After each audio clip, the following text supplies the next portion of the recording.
Oh, you know what I love? Sports. Love sports. Sports. When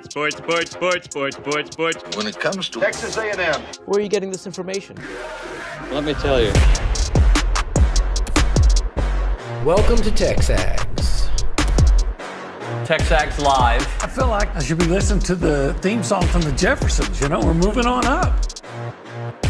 We will develop men, we will graduate players, and we will win championships on the field. The best way for us to win is to do it together.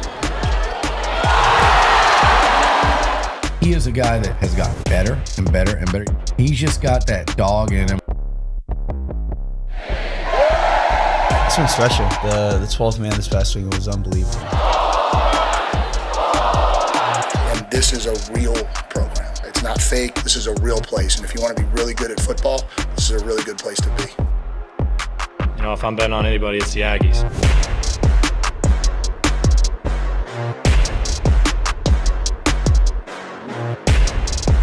If you only heard what we were just talking about, it's TexAgs Live, presented by David Gardner's Jewelers. We're in the Rollo Insurance Studio, the Go Hour, presented by the Warehouse at CC Creations.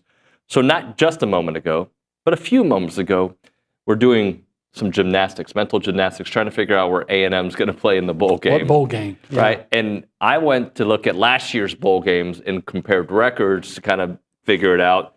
You just went with common sense. All right, this team is here, this team is there. If you were to bet today, you would say where? Well, it's among, in my mind, it's among three places. It's among the Music City Bowl in Nashville, the Las Vegas Bowl, and the Gator Bowl. And I would, to me, what makes the most sense would be the Las Vegas Bowl because of... And that would be your number one pick, too, right? That would be mine, yeah.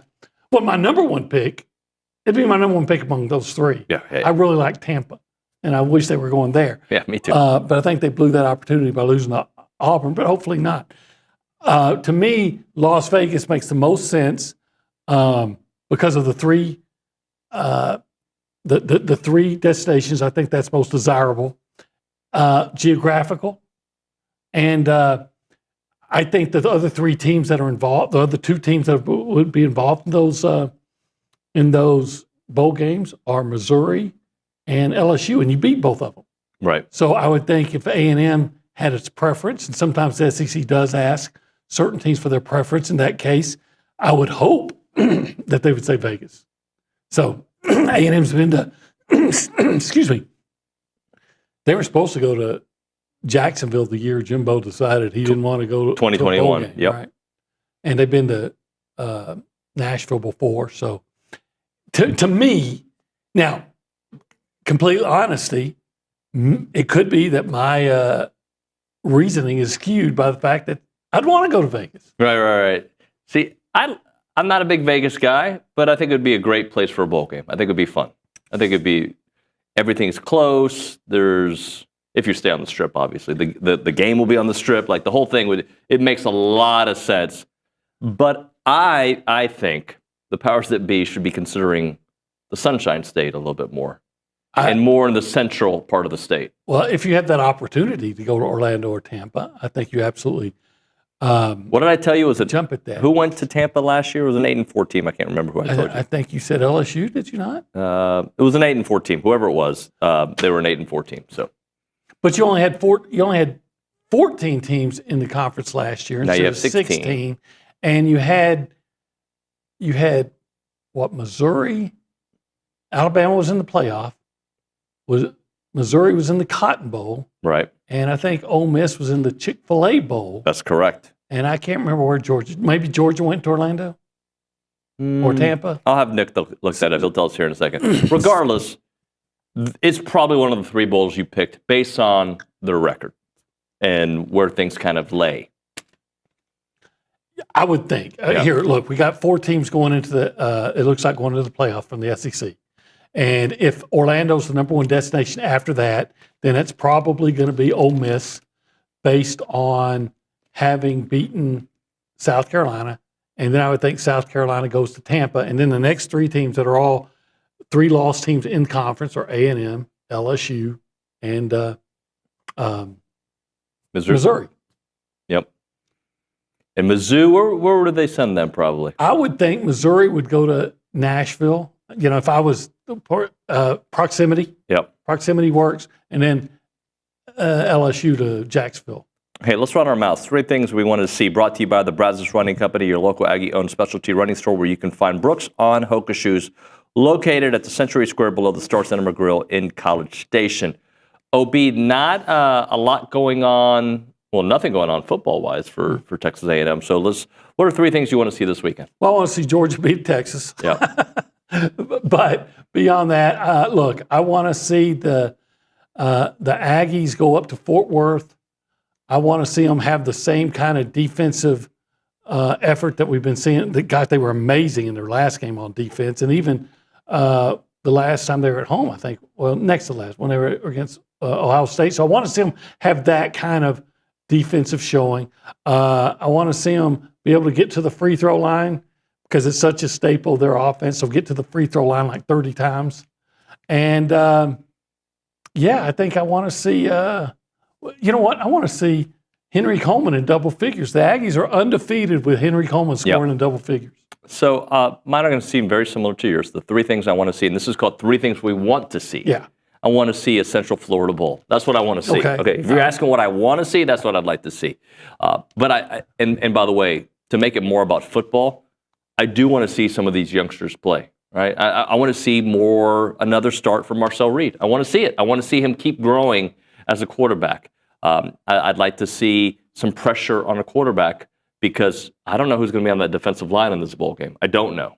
Right. Like that is a question right now. Because you've got some guys that will probably go to the NFL draft. They'll probably opt out. So I want to see a Central Florida Bowl with players wanting to play. Okay.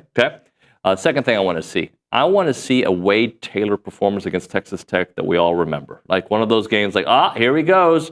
Now, Wade's had many of those in his career. Mm-hmm. Let's add to that list because I was going to say Henry Coleman, but you took Henry from me. Okay. So I'm going to go Wade Taylor. You know, the problem with Wade is historically, when he scored like 30 points, they've lost. Well, I don't need 30. But that's because 26. That's because he's had to do so much that he's trying to carry them. And this year he doesn't have to. Yeah. But I'm with you on all those things. As far as the bowl game, yeah, that'd be great. I would love to go to Tampa and have dinner at Jackson's again. Yeah. Well, and look, I legit want to see the kids for next year, right? The kids that are staying. Mm-hmm. I want to see them play. And if it's against the Michigan in Vegas or a USC, I should say, great, let's go. You know, the thing about if you go to the Florida, it's probably, if I'm not mistaken, a Big Ten opponent. Mm-hmm. And I've always said from the first day I worked at TexAgs is that you're never a fully vested SEC team until you have defeated a Big Ten team in a bowl game.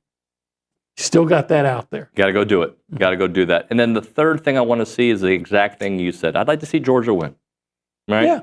Yeah. Call me a hater. I don't care. I'm a hater. I want to see Georgia win. I actually like Kirby Smart. I don't like the stuff that has happened behind the scenes at Georgia the last couple of years with the arrests. Yeah, driver's ed should be should be mandatory there. See, the way my brain works is sometimes when the team's already established dominance, I don't mind them continuing to win. I don't want a new team to join that group unless it's my team. Yeah. I used to be the biggest Texas Longhorns fan there was, and I have no animosity at all toward the program itself. Yep. They're doing what you're supposed to try to do. You're supposed to win. But over the course of my career at TexAgs, I have been attacked and got into arguments that I didn't start with Longhorns fans, and the fan base has made me hate Texas. Yeah. So it's not that I don't dislike Kirby Smart. It's not that I'm a Georgia fan. I'm ambivalent toward Georgia. I'd rather Georgia do well than Alabama. But I'm rooting against Texas. That's all it is. Is there a scenario that Georgia doesn't get in if they lose? No, I don't think so. I think that's already been established. Yeah. I think unless they just got totally embarrassed, which I don't see happening. And Bama's in, right? Well, yeah, I don't see how you can put them in last week and then drop them out. Right. I mean, I guess the only way I would question it is if Clemson beats SMU in the ACC championship game, and then do you drop because then you have to put Clemson in, and then do you drop a 9-3 Alabama out and replace them with I guess it'd be a 11-2 SMU, Right. which I don't know what SMU's best win is. It might be this weekend. Well, if they win, then they're in. It doesn't matter. But if they were to lose, you start saying, well, what's their best win? There's no scenario where another SEC team sneaks in. 5? No. I think SEC should be counting their blessings that they appear Potentially to get 4. Unless that happens, and then it does become a question. Yeah, and then it comes, look, quite frankly, why I always say that they should not have committees to decide this. They should go from computers. And I know how messed up that used to be, but it still may. There could be this bias that say, oh, well, the Alabama brand's going to get picked over SMU, Right. Isn't it? Just like Notre Dame got picked and Ohio State got picked over A&M. And we can argue whether or not Alabama deserves it over SMU in that situation. And you know what? I'd probably argue for Alabama, to be honest.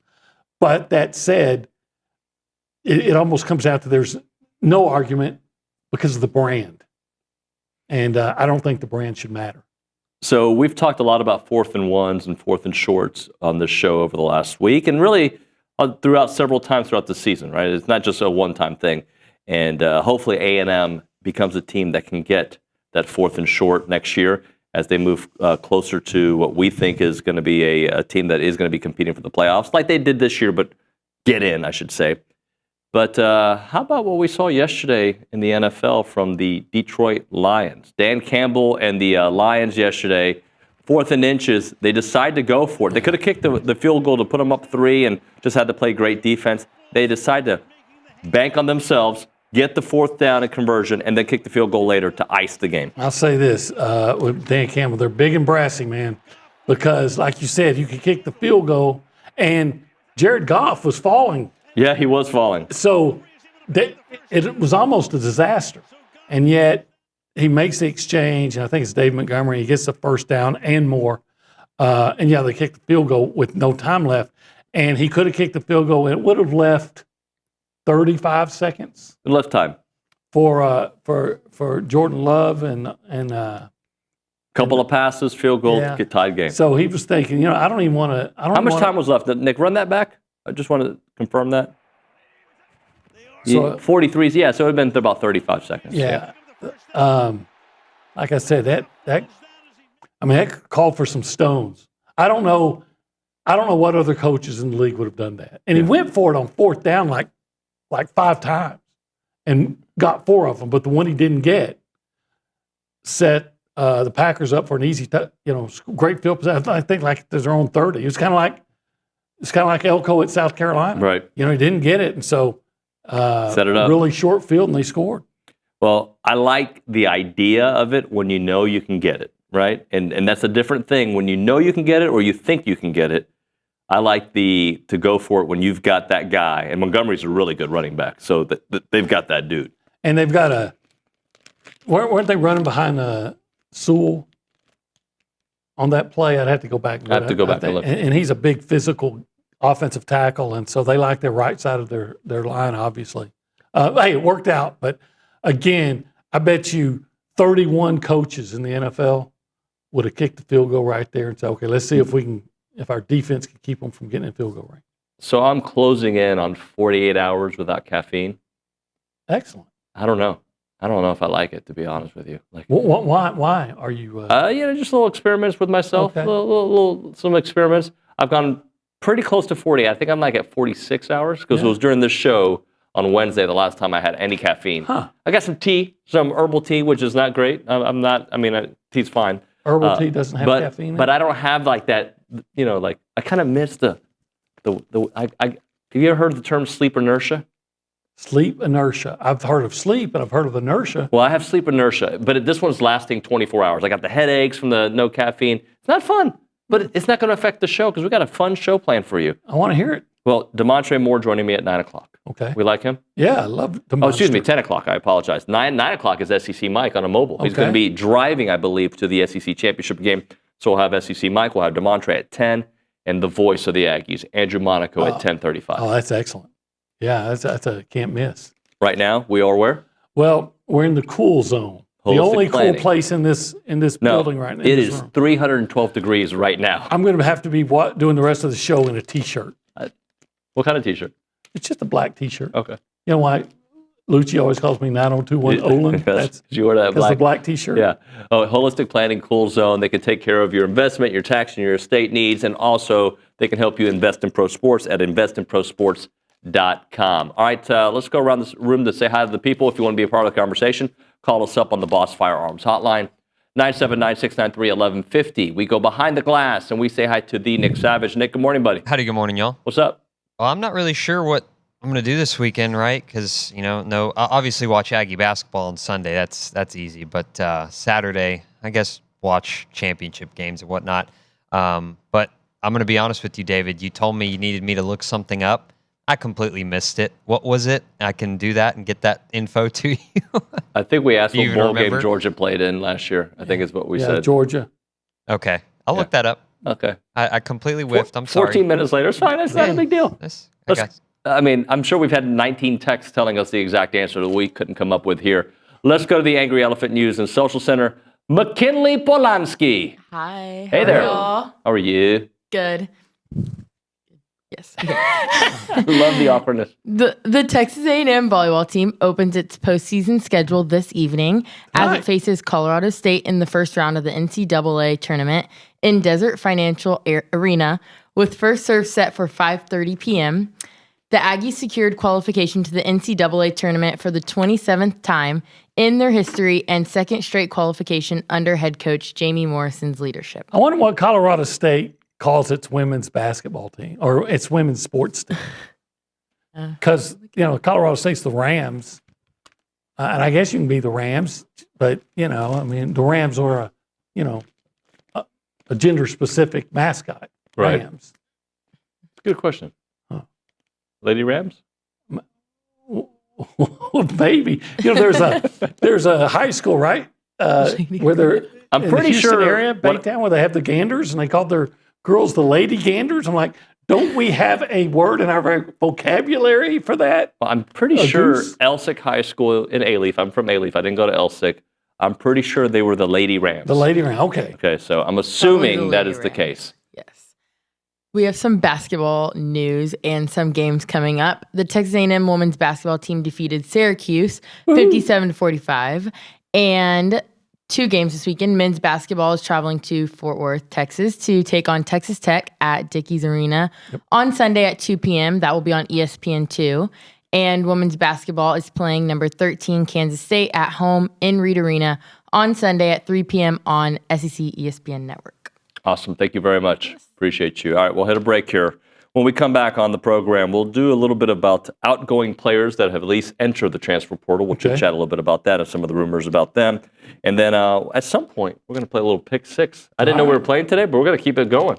Yeah, why not? We're going to keep playing until I get out of last place. We're going to be like Will Lee. Yeah. Get the pick six. Hey, let's talk prize picks. See that segue? Yeah. You said 6 of them. 6 of them. That's right. Prize picks, you can pick 2 to 6 player stats projections.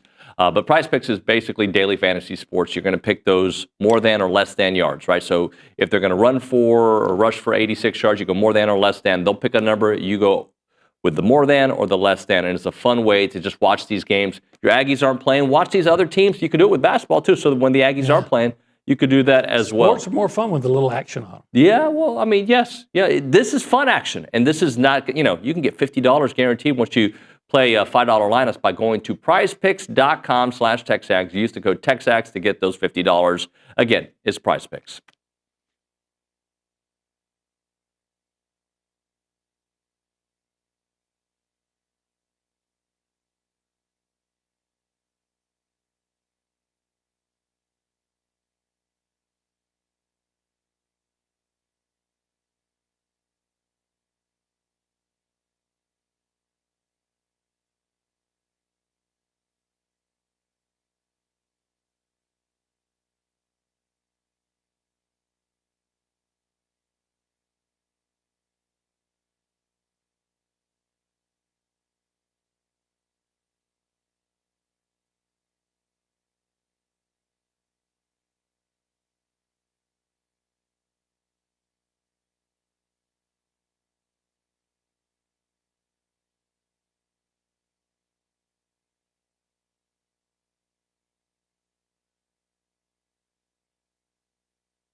And we are back on TexAgs Live. We are presented by David Gardner's Jewelers Rollo Insurance Studio Go Hour, presented by The Warehouse at CC Creations. He's Olin Buchanan. I am David Nuño. And happy birthday to my mom, by the way. So today's December 6th, right? Yep, Friday, December 6th, 2024. All right, OB, got some guys going into the portal. This is the world of college football that we live in. Go through some of the names on the list and then just kind of... You know, it's Dalton Hughes' birthday today. Today's Dalton's birthday, too. Huh, Dalton. Happy birthday, Happy Dalton. birthday, Dalton. I know he's listening. He's probably typing and listening. All right, Aggie going into the portal. Best of luck to him. I thought that I thought that he was disappointing here. Gabriel Brownlow-Dindy also in the portal. Another huge disappointment because he was never injured healthy. A lot, yeah, he was never healthy. He was one of those guys that I really expected a lot from, but we never got to see him really healthy. When he did play, like in the Texas Bowl last year, I remember him flashing. You know, you'd see why he was so highly regarded. But yeah, A&M did not get the benefit of him at his best. Cyrus Allen. I wish him the best of luck. He had a couple of big plays this year. Yeah, he had the long touchdown catch against Florida. But the thing I remember, I guess I realized why he would have been considered, a 3-star guy or something. Remember, he caught that ball around the 50, and he was, because the defense had reacted to Marcel, he was like 10 yards behind everybody.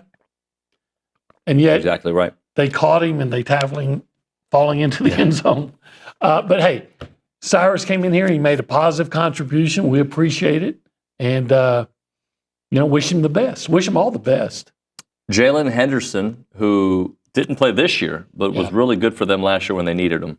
Appreciate what he did for Texas A&M because he was there when they needed him. And frankly, it's not a surprise to me because, again, he got a taste. He's played, I don't know if, I assume he was a starter at Fresno. I think he was, yeah.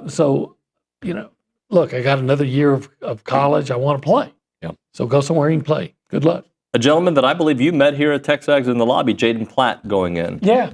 Nice kid. Nice kid. Really crazy smart. I mean, insanely smart. So it'll be interesting to see where he lands. A hardworking kid. I easy to like. I again, hope for the best for him. Samu Damontre Pepe. I think I butchered that, but Samu. Yeah, the big defensive lineman. Good luck. Yeah. Good luck. And Malik Sela, a guy that I expected a lot from, and it felt like at moments we're getting close. It just wasn't sustained. What I don't understand is that Coach Elko, after, I guess it was the New Mexico State game where he had 2 sacks? Sounds right. And Coach Elko said, hey, he's really good. I'm not surprised. He plays at a high level in practice. He's just behind guys. And then I'm thinking, but those guys aren't doing anything lately. Why aren't we seeing more of Malik? Look, he was, here for 3 years, 2 years, 3 years. Never heard anything bad about the kid. I'm a fan. Yeah. So once again, wishing the best unless he goes to somewhere where he'll be playing the Aggies. Then I won't wish him the best on that day. And the other one is Connor Wigman. And OB, I struggle with this one because I really believed in that young man. I think he's still going to do well somewhere. I do. I think he's going to get in a situation that's better suited for him. I still believe he's a big-time quarterback. I expected. I told you. At the beginning of the year, I was projecting 3,000 yards passing and 30 touchdowns at least. Yeah. And I guess the only person more surprised that he didn't reach those numbers was probably him. Yeah. There were some injury issues, but he had a little bit of the yips. It felt like with his feet towards this that I noticed for the first time in the Notre Dame game. What I always liked about him though was he played so poorly against Notre Dame, and it's my understanding that he asked to be at the press conference the next week because he wanted to own it, face it. Yeah. And you know what?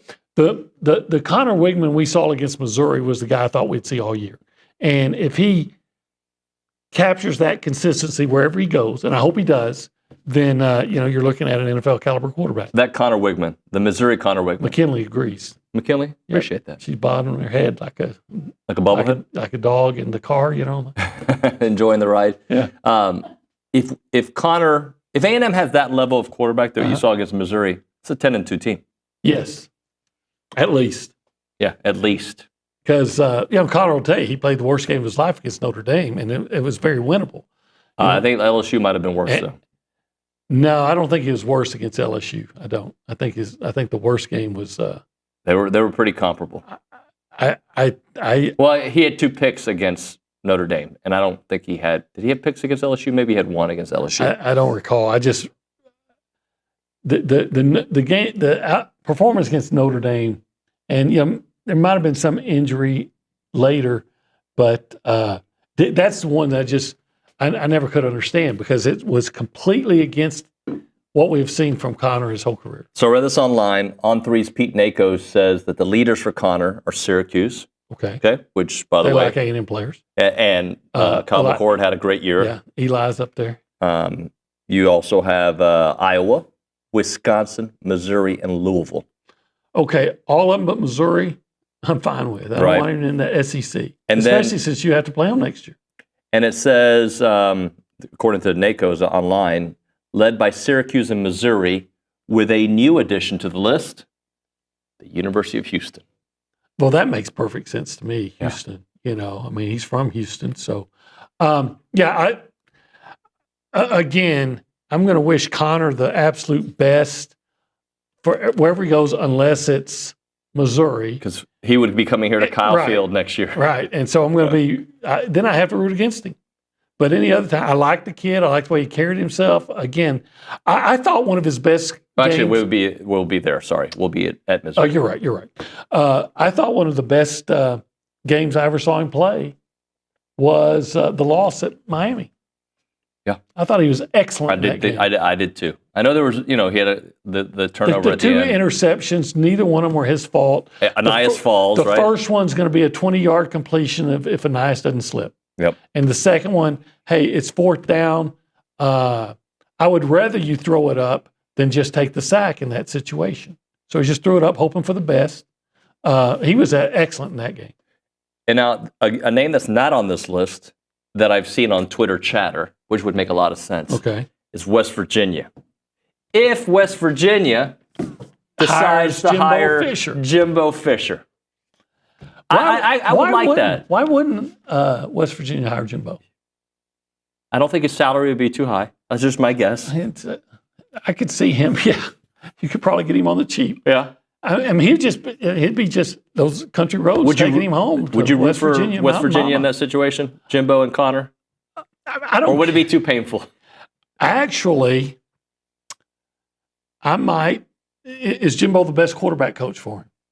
There was a time when I would have said yes, but there's the Connor we saw with Jimbo's pretty good. It was. He's pretty good. At least he knows what to expect. Yeah. I would, the best place for him. Of course, you did mention McCord and what he did at Syracuse. But the best place would probably be Missouri if you look and see what their starting quarterbers typically do. Well, but he's not going to have those same caliber Weiss will be gone and Burden will be gone. Yeah, that's true. So but maybe they go back into the portal and replenish. But they're not going to get those guys. Yeah. Hey, those guys can come back as long as Will Lee's here. Just saying. Will Lee had a pretty good game against. Those guys aren't coming back. Yeah, they're good. All right, 1775 time. Let's talk a little bit about them. You got Brad there. You know Brad. He's great. Brandon. Sure. Brandon. Okay. You've got Mom Belinda, right? They're awesome. The whole crew is fantastic there. You got Glenda. That's Brandon's wife. She helps get things out the window in a timely manner. The food's fantastic. That's the bottom line. When you go to 1775, go for good food, good times, and just a great atmosphere, OB.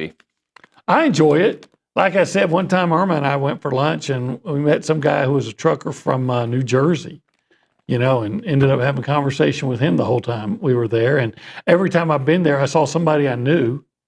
And it's very relaxed, but the star of the show was that barbecue. The barbecue's fantastic. It is fantastic. They're open Thursday through Saturday, 11 a.m. until they're sold out. Online ordering turns off at 10 a.m. 979-492-6241. It is 1775txbbq.com.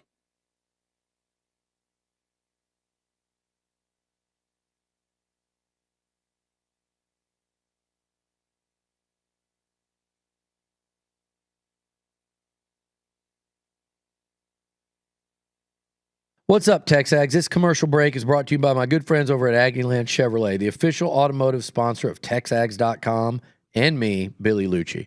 Greg Gunn is the proud owner of Aggieland Chevrolet and invites you to visit the dealership to experience true Aggie hospitality.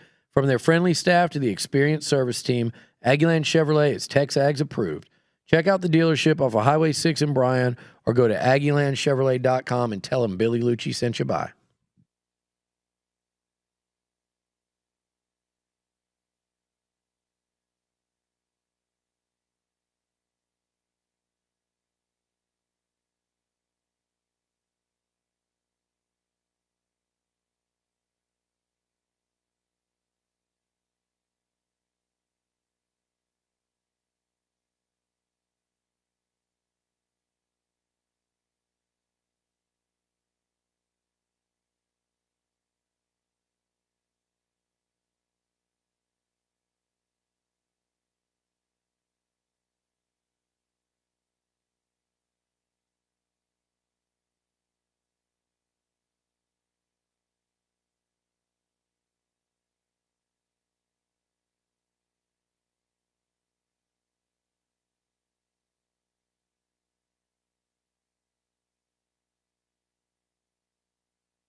And we are back here on TexAgs Live. We're presented by David Gardner's Jewelers. We're in the Rollo Insurance Studio, and we go back to the Angry Elephant News and Social Center because we're going to play a little Prize Picks, Pick 6, brought to you by Prize Picks, I should say. Go to prizepicks.com/TexAgs. You'll get $50 once you play in $5 lineups. McKinley, Polanski, you've got games for us. We've got answers for you, so let's do it. I do. The first one, we have the American Athletic Championship. That is Tulane traveling to number 24 Army. That is at 7 p.m. at Blake Field at Mitchie Stadium on Friday on ABC, and Tulane is favored by 4.5 points. You know, Army has a quarterback from Texas, and he's really good. Yeah. So I'll take Army in points. I would guess that I would suspect Tulane wins, but I'll take 4.5 points in the Army for the Cadets, for the Black Knights of the Hudson. Well, I'm going to take Tulane in this because I've got no chance of winning and no chance of doing anything, so I'm going Tulane. I'm going to try to play the favorites when I can. Okay. Second, we have Mountain West Championship. That is number 20 UNLV traveling to number 10 Boise State. They're playing at 7 p.m. at Albertson Stadium on Friday on Fox, and Boise State is favored by 4.5 points. Which way are you going on that one? I'm going to go UNLV. Their defense is good, and I still think Boise State wins, but I think it'll be a field goal game. I'm going UNLV. I'm going to take what's the line on that again? Boise State by 4.5. I'm going to take Boise State. They've already played UNLV once, beat them by 5, 29-24. I'm Ashton Genty, man. You know, I get a racehorse, I'm going to run him. Run him to the ground. Yep. So I'll go with the Broncos. You would think the Broncos would have a racehorse. You would think, yeah. So Boise State for OB. Dr. Pepper Big 12 Championship is number 16 Iowa State versus number 15 Arizona State. They're playing at 11 a.m. at AT&T Stadium on ABC, and Arizona State is favored by 2.5 points. I'm going Arizona State. Nobody's hotter than them. They are hot. You figured the Sun Devils would be. They would be hot. Hey, look, this worked for me last week. I'm going to stick with it. You know, last week I just went with Iowa State. Why? Because my friend Doug Beck. So that's why. I'm going to keep rolling with Doug Beck and his Cyclones, and I get points. So I'll take Iowa State. Okay. Next game. ACC Championship, number 17 Clemson versus number 8 SMU. They're playing at 7 p.m. at Bank of America Stadium. It will be on ABC, and SMU is favored by 2.5 points.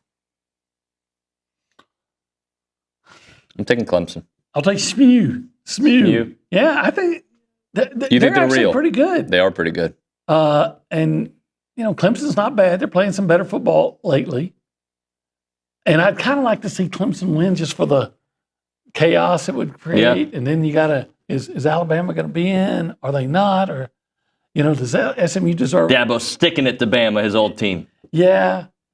But would it matter? Does SMU get hosed on that situation? Maybe SMU's the one who gets some. No. Yeah, because they played an extra game and a championship. And so I kind of like all that chaos. But if that happened and SMU got in over Alabama, then we dropped our bowl situation. Then we're going to the El Paso Bowl. No, that's not. But SMU. I'm going to go with the Ponies. I'm going Clemson.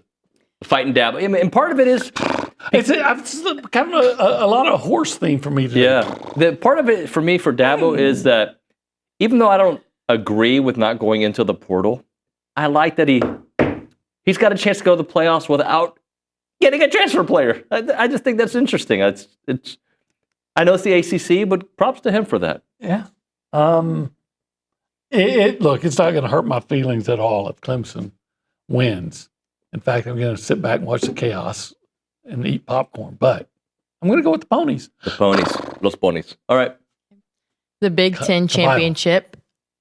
Number 3 Penn State versus number 1 Oregon. They're playing at 7 p.m. at Lucas Oil Stadium on CBS, and Oregon is favored by 3.5 points. You know, I covered the first Big Ten championship game at Lucas Oil. I did. I like that stadium. It's a great stadium. It's a great stadium. Indianapolis kind of is not. You know, it's it's all right. Not bad. It's fine. Yeah.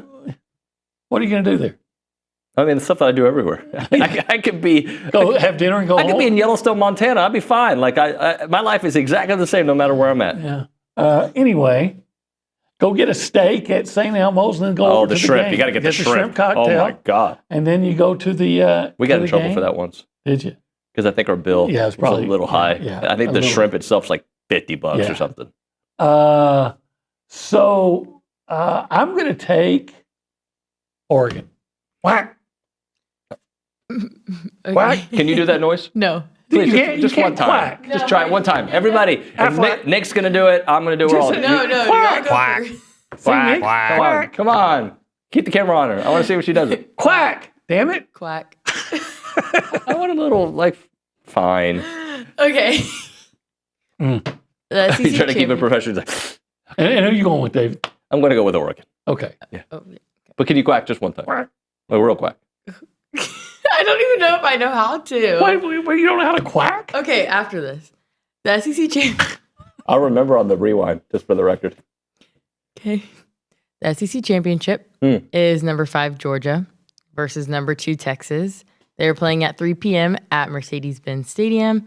It will be on ABC, and Texas is favored by 2.5 points. Really? Texas is favored, even though they lost by 15 at home at night. Look, I want Georgia to win.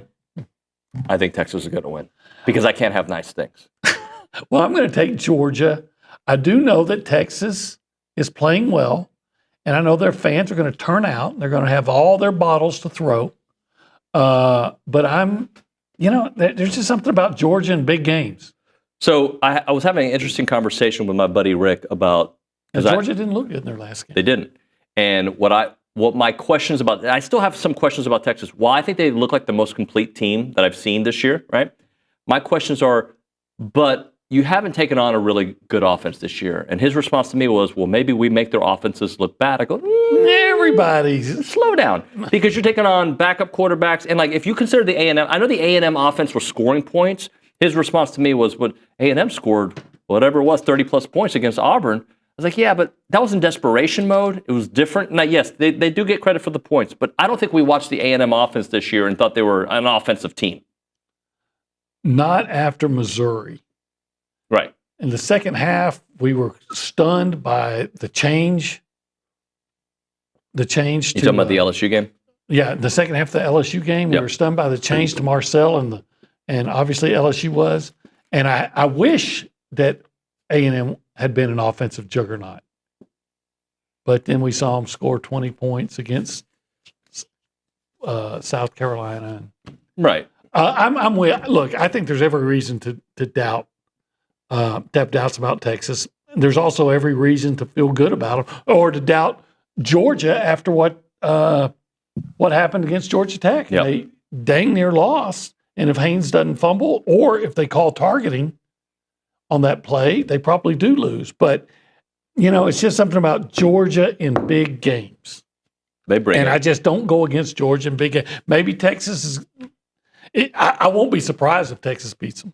No. But it's Georgia in a big game, and I've seen this matchup once before. Georgia won by 15 on their field at night. Yep. So I know that doesn't necessarily mean the things are going to be the same, but Georgia in a big game, I'll take Georgia more often than not.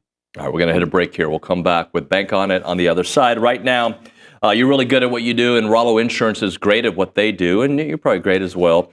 Find out what my family knows and thousands of other Aggies in this community understand by going to rolloinsurance.com/TexAgs because they have discovered the relief that Rollo Insurance means. They take great care of you when it comes to all of your insurance needs. They got 60 offices in Texas, but their headquarters is right here on Highway 6 in College Station. And Jackson, Jason, the whole gang there, Morgan, Keith, they will take amazing care of you. Again, that website is rolloinsurance.com/TexAgs and initiate your relief today with Rollo Insurance. You can call them up, 888-44-ROLLO. It's Rollo Insurance.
We're back here on TexAgs Live. We are presented by David Gardner's Jewelers in the Rollo Insurance Studio. So a Jay on the YouTube page saying that, that apparently there's a echo chamber by listening to this show. I don't know.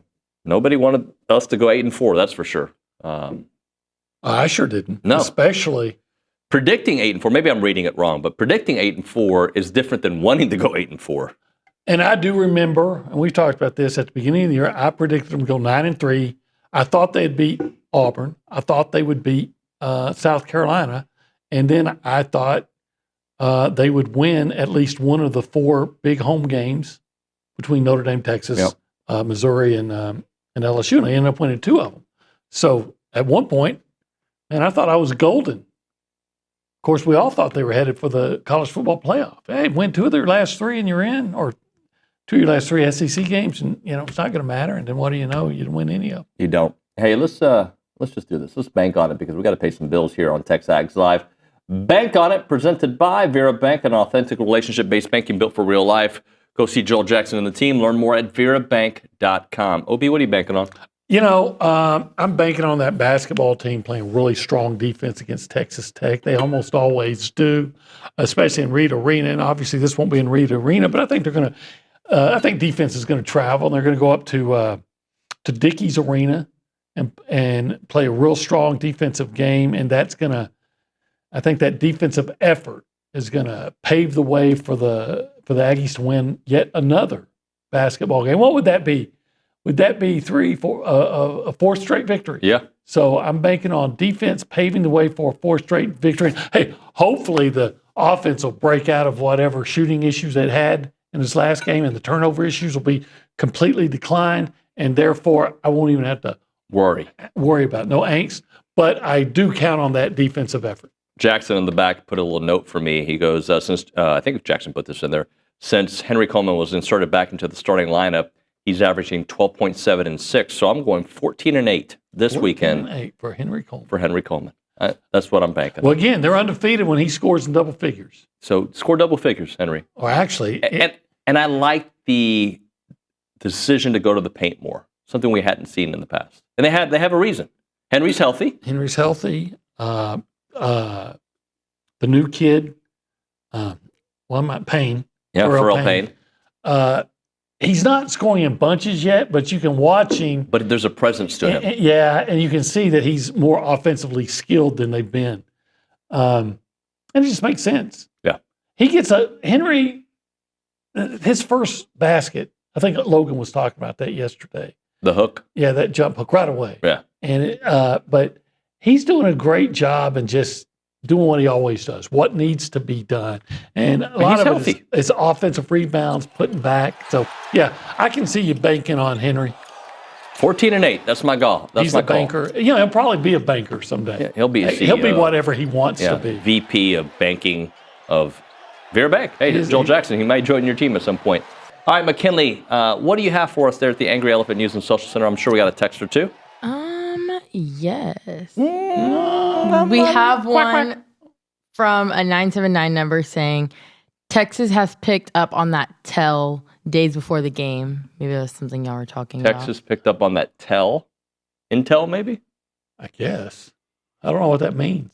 I think Nick knows. Nick, tell us. I think they're talking about Marcel's feet. Oh, Marcel's feet being set. Yeah, there's some tweets out there showing that he was telegraphing where he was going to go. Yeah, probably Carson Beck won't do that. Yeah, but Carson Beck has not had the best of years. He hasn't, but he threw 3 interceptions and still beat Texas. He did. He did. All right, OB, thank you very much. Enjoy your weekend, buddy. We'll revisit this combo on Monday. I'll be heading up to Fort Worth on Sunday. That's right. That's right. All right, when we come back on TexAgs Live, SEC Mike, we'll talk to him. Also, 9:35, I'm going to go through the moments that define the 2024 season. 10 o'clock, Damontre Moore. And 10:35, Andrew Monaco, the voice of the Aggies. All right, we're going to hit a break here. It's TexAgs Live, presented by David Gardner's Jewelers.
We're back here on TexAgs Live. We're presented by David Gardner's Jewelers. We're in the Rollo Insurance Studio. We'll go to the Boss Firearms Hotline here in a moment. Lewis Engineering is a machine shop located in Marshall, Texas. They would like to become your premier metal fabrication supplier. They've been around since 1961.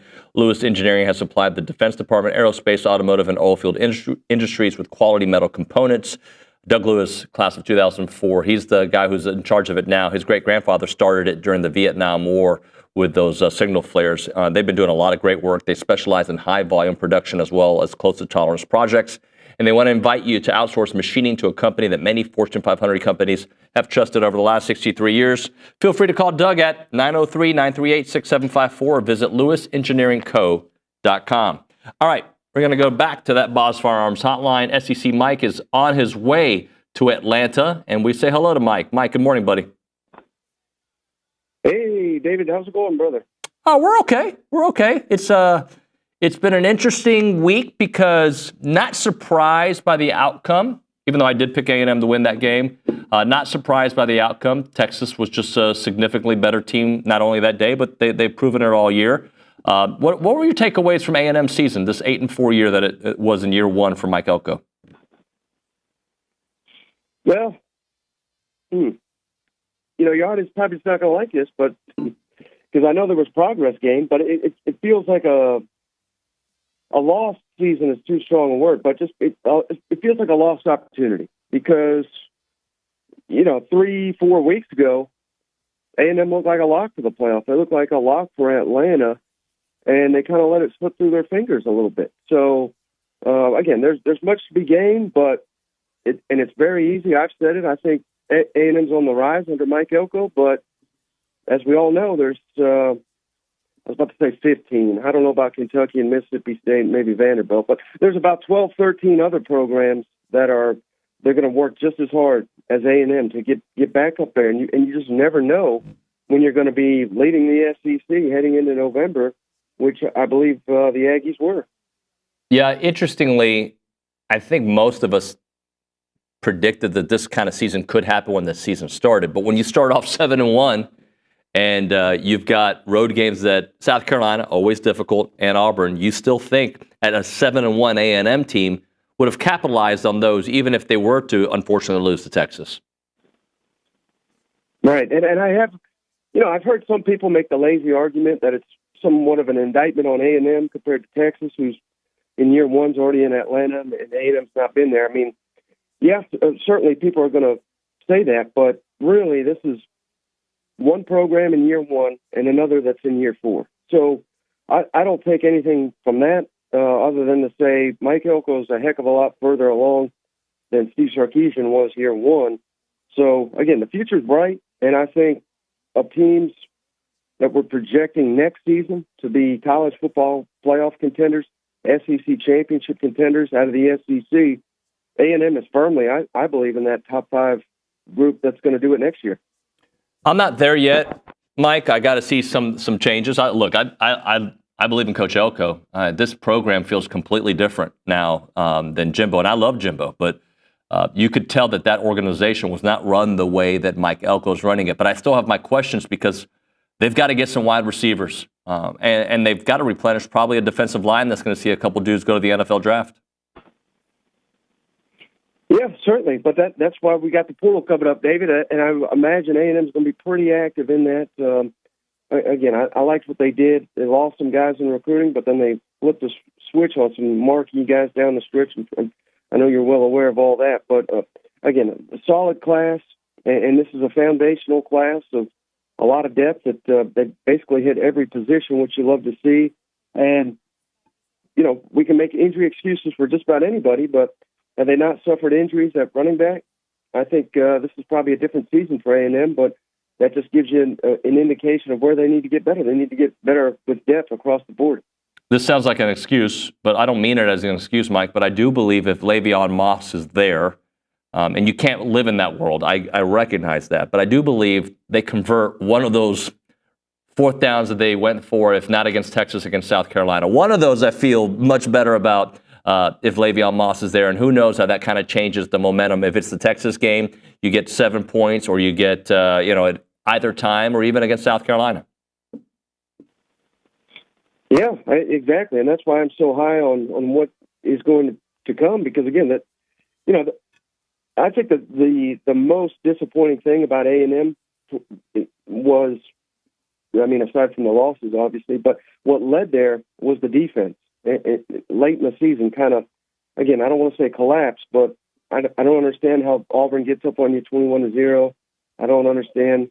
I know they scored late, but South Carolina 44 points. Those things can happen. Mike Echols well aware, but you just don't expect that from his defense. If we can turn around and next season be much more consistent on that side of the football, year two, an offensive coordinator and a quarterback, the offense projects to be much, much better. Again, that's why I'm so high on A&M, but we gotta get more consistency from that defense. Mike, I want to go into something you spoke about or you tweeted about Mike Elko not overlooking how NIL could create locker room issues. And I really think if you look at A&M as a whole, the 22 class, which those exaggerated numbers of NIL deals, which were not the case, but still, you look at the culture in a locker room that can be changed quickly by bringing in certain types of personalities, and what he's trying to do and how successful I thought he was in year one in the portal in a short amount of time. Just kind of talk about that big picture, not only for A&M, but just for all teams. Yeah, I mean, it's just so hard to know what is the right thing to do. I mean, we're all experiencing this for the first time ever, and I think the best example is Lane Kiffin, who goes by the Portal King. Yet in his press conference this week said basically the numbers we're getting back from guys.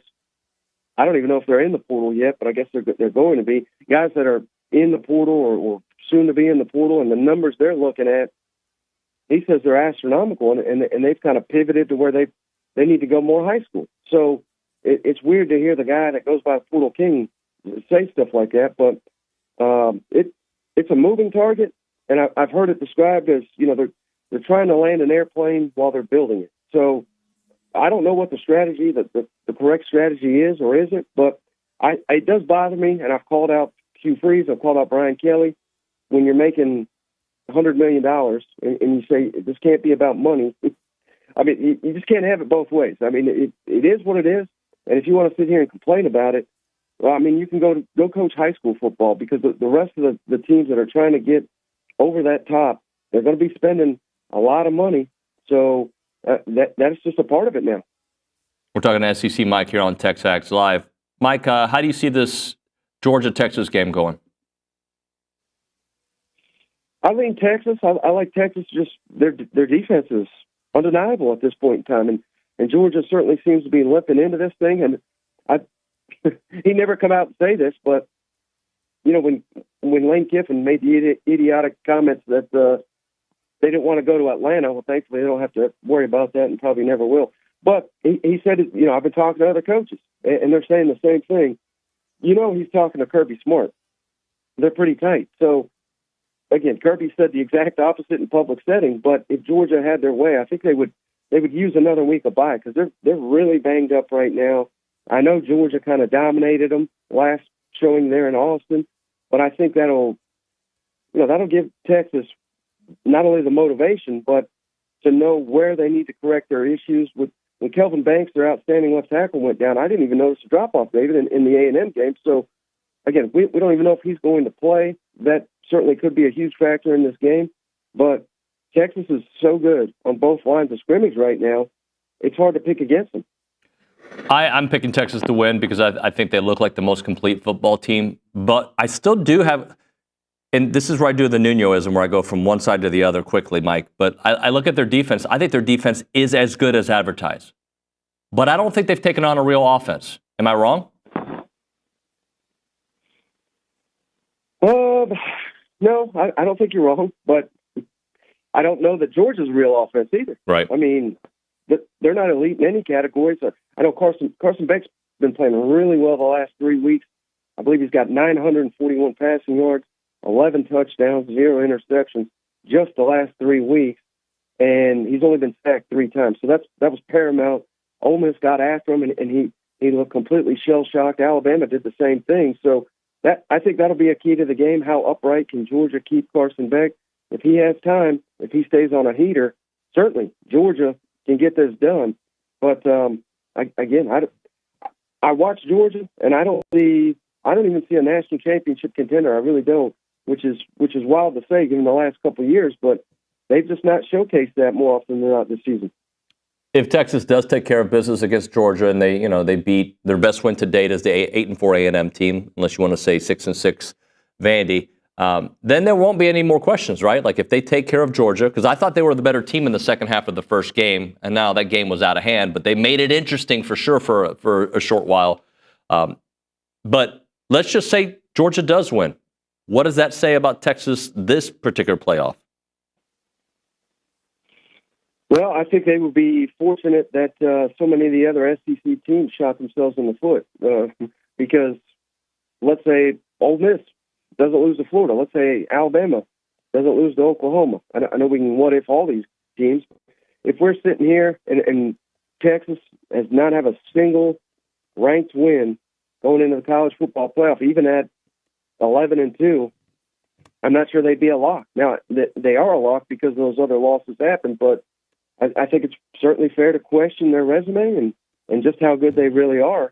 But again, going into Kyle Field with just everything with that game, and then if you can turn around and beat Georgia in their backyard, I think they're capable of winning the national championship too. So, I'm kind of playing both sides of the fence here, but to me, they look like the only team out of the SEC that can win the national championship. Mike, is it going to be Alabama that gets in, regardless of what happens with SMU and Clemson? Do you think Bama's in? Do you think Ole Miss maybe can jump? I don't know. I don't see a scenario how that's even possible based on what we just saw ranking-wise. But does Bama get in? I think they do, David. And it comes down to, of course, SMU wins, they're a lock, and Alabama's fine. If Clemson wins, then Clemson's a lock. They're guaranteed. So then it'll come down to Alabama, SMU, and I hate it. They're going to riot it. Well, I don't know how many SMU fans there really are, but the ACC is going to be as mad as they could be, as mad as they were last year, because it will be Alabama, I really do think. And a lot of that has to do with the Big Ten's getting 4, so the SEC's got to get 4 too. They're the ones that drive this whole thing, and I don't really think Alabama deserves it, but they'll put Alabama in. So now that we have an expanded playoffs, I know that bowl game importance has been dropping significantly over the last few years, especially with the portal and people leaving for the NFL draft, but do you still keep a keen eye on these potential bowl games? I do. And again, the final results for everything you just mentioned are kind of irrelevant to me, but I love just seeing, especially the young players that get an opportunity, gives you an eye of what to expect. And again, it's not a true indicator because of the opt-outs and the layoff and things of that nature. But, yeah, I mean, it's the last football we get, college football, for a long, long time. So I watch them all, and I enjoy it. And really, I love having a keen eye on these young players that didn't have a lot of opportunity going into the football season. So, yeah, I'm a big fan of the bowl games. Do you see a scenario where Tennessee wins it all this year? I mean, the scenario would be if Nico and the receivers find a connection and are hitting deep passes consistently, because Tennessee's got a really good defense. They're really good at running the football, but I've been saying this for 12 weeks. You know, if they can start hitting these passes, they should have destroyed Alabama. They left 3 or 4 touchdowns on the table. It started to come together late in the season a little bit, but that's the scenario. But if we've seen 12 games and they did it against Vanderbilt, they hit 1 or 2 against Oklahoma, they hit 1 or 2 against Alabama. It's a difference in these games that they're winning, but they're just not doing it consistently. So if they can get that explosive passing game back, Tennessee can do it. But I've just seen them seen every game this year, and if they've done it once or twice out of 12, I think the odds as the competition ramps up are very unlikely. Mike, what happens if Boise State loses to UNLV? Are they out? I mean, yeah, they're completely out, right? Boise's out and UNLV's in. And that's, for some reason, the system that we have. And not only that, but I mean, Boise's, they're on the line of getting cut, and they're on the line of getting a first-round bye. I mean, it's completely nonsensical. I don't understand why they agreed to this, but it is what it is. And heck, maybe Boise is elite, but I don't think they deserve a first-round bye over some of these SEC teams, Big Ten teams, things of that nature. How would you fix it, Mike? I mean, I think you got to go just all automatic, or no. I don't care about conference champions. I really don't. Now, that's fine. You want to put them in, but I think the seeding 1 through 16 should be done by your ranking. I really do. So if that means 4 SEC teams get a bye, and because of the top 4 in the country, then that's what it means. If it means 4 Big Ten, then that's what it means. But again, how often are we realistically going to have that? I don't think we are. I think what's going to happen, they're going to expand because there's always more money to 14 or 16, and some of these problems will go away. But I'm not a fan of this automatic berths and automatic buys. It's just completely nonsensical. The 5 seed is a better draw than the 1 seed. I mean, how foolish is this? Mike, are we going to see Bill Belichick in college football? Maybe to visit his girlfriend, but I don't think to coach football. No, I think I couldn't see that happen. I really couldn't. Yeah, I don't either. I know his name's being thrown around there. All right, Mike, let's close up with some final thoughts. A&M, you like the direction that they're going. Obviously a terrible end of the season, but you think Aggies just be patient, good things are coming, if not next year, the year after? Yeah, and, I don't want to equate it. I mean, certainly if Texas wins the national championship, we could see this, but I kind of equate it, and hopefully it doesn't happen exactly the same. But Michigan winning the national championship last year, what happened? Ohio State found all this wealth of money to kind of catch up. So the further Texas goes, I would imagine A&M is going to find resources to surround Marcel Reed with an immense amount of talent via the transfer portal to catch up. So, again, I would imagine your audience doesn't want to see Texas do well, but in the long run, it could inspire healthy donations, I would imagine, to catch up and be on an even footing next season. Are you a believer in Marcel Reed? I mean, from what we've seen, yeah. I mean, I don't, no reason not to. I certainly think he fits the offense a lot better than Connor Wakeman, and I thought that was kind of evident from everything we've seen this now. And then they put in Wakeman against Missouri; he looked like a Heisman candidate. So I don't. I would love to see that kind of production from Marcel Reed, because then he'd be the complete package with his arm. But yeah, I certainly think in year one, with this offense being thrown into action, he showed a lot. Give him a full off season. Year two, for the entire offense and the offensive play caller. I'm still a big fan of Colin Klein. I think losing pieces that they lost this season, I think it's really hard to judge what that offense is. But when they were running the ball like gangbusters, they looked unstoppable, and they got away from that. If we get back to that, I think that's exactly what Mike Elko wants to do. It complements his defense. If we can get back to that level, Texas A&M can win the SEC next year. What's your game plan for Atlanta? You doing any shows from there? Well, we're doing Paul Feinbaum tonight at 5 o'clock Central Time, 6 Eastern. Besides that, Shane's just pounding as many beers as possible. There you go. That's the way to do it, buddy. Thanks very, very much for your time this season, man. Thank you. Absolutely. Take care. Take care. SEC Mike there on the Boss Firearms Hotline. All right, we'll hit a break here. I do want to chew on that point he made, because we did hear it after baseball, after they lost to Tennessee and Schloss ended up going to Texas, how that had really reinvigorated some of the bigwigs around A&M. I'm just curious, if Texas were to win a national championship, what do you think that does for our NIL? Does it ramp it up? We can talk about that. You can text it in at 979-693-1150. We can also get to some of the other text messages. All right, right now, Bird Dog, Aggie owned and operated company creating access to hunting opportunities.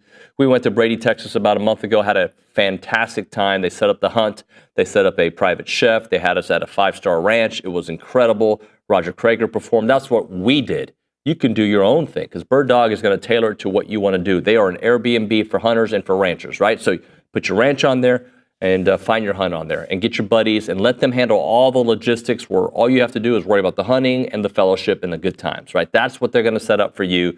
If you're a brand new hunter, they're going to help you out. If you're a seasoned hunter, they'll say, hey, buddy, you'd help us out. They're going to let you do it right there. It's birddogit.com.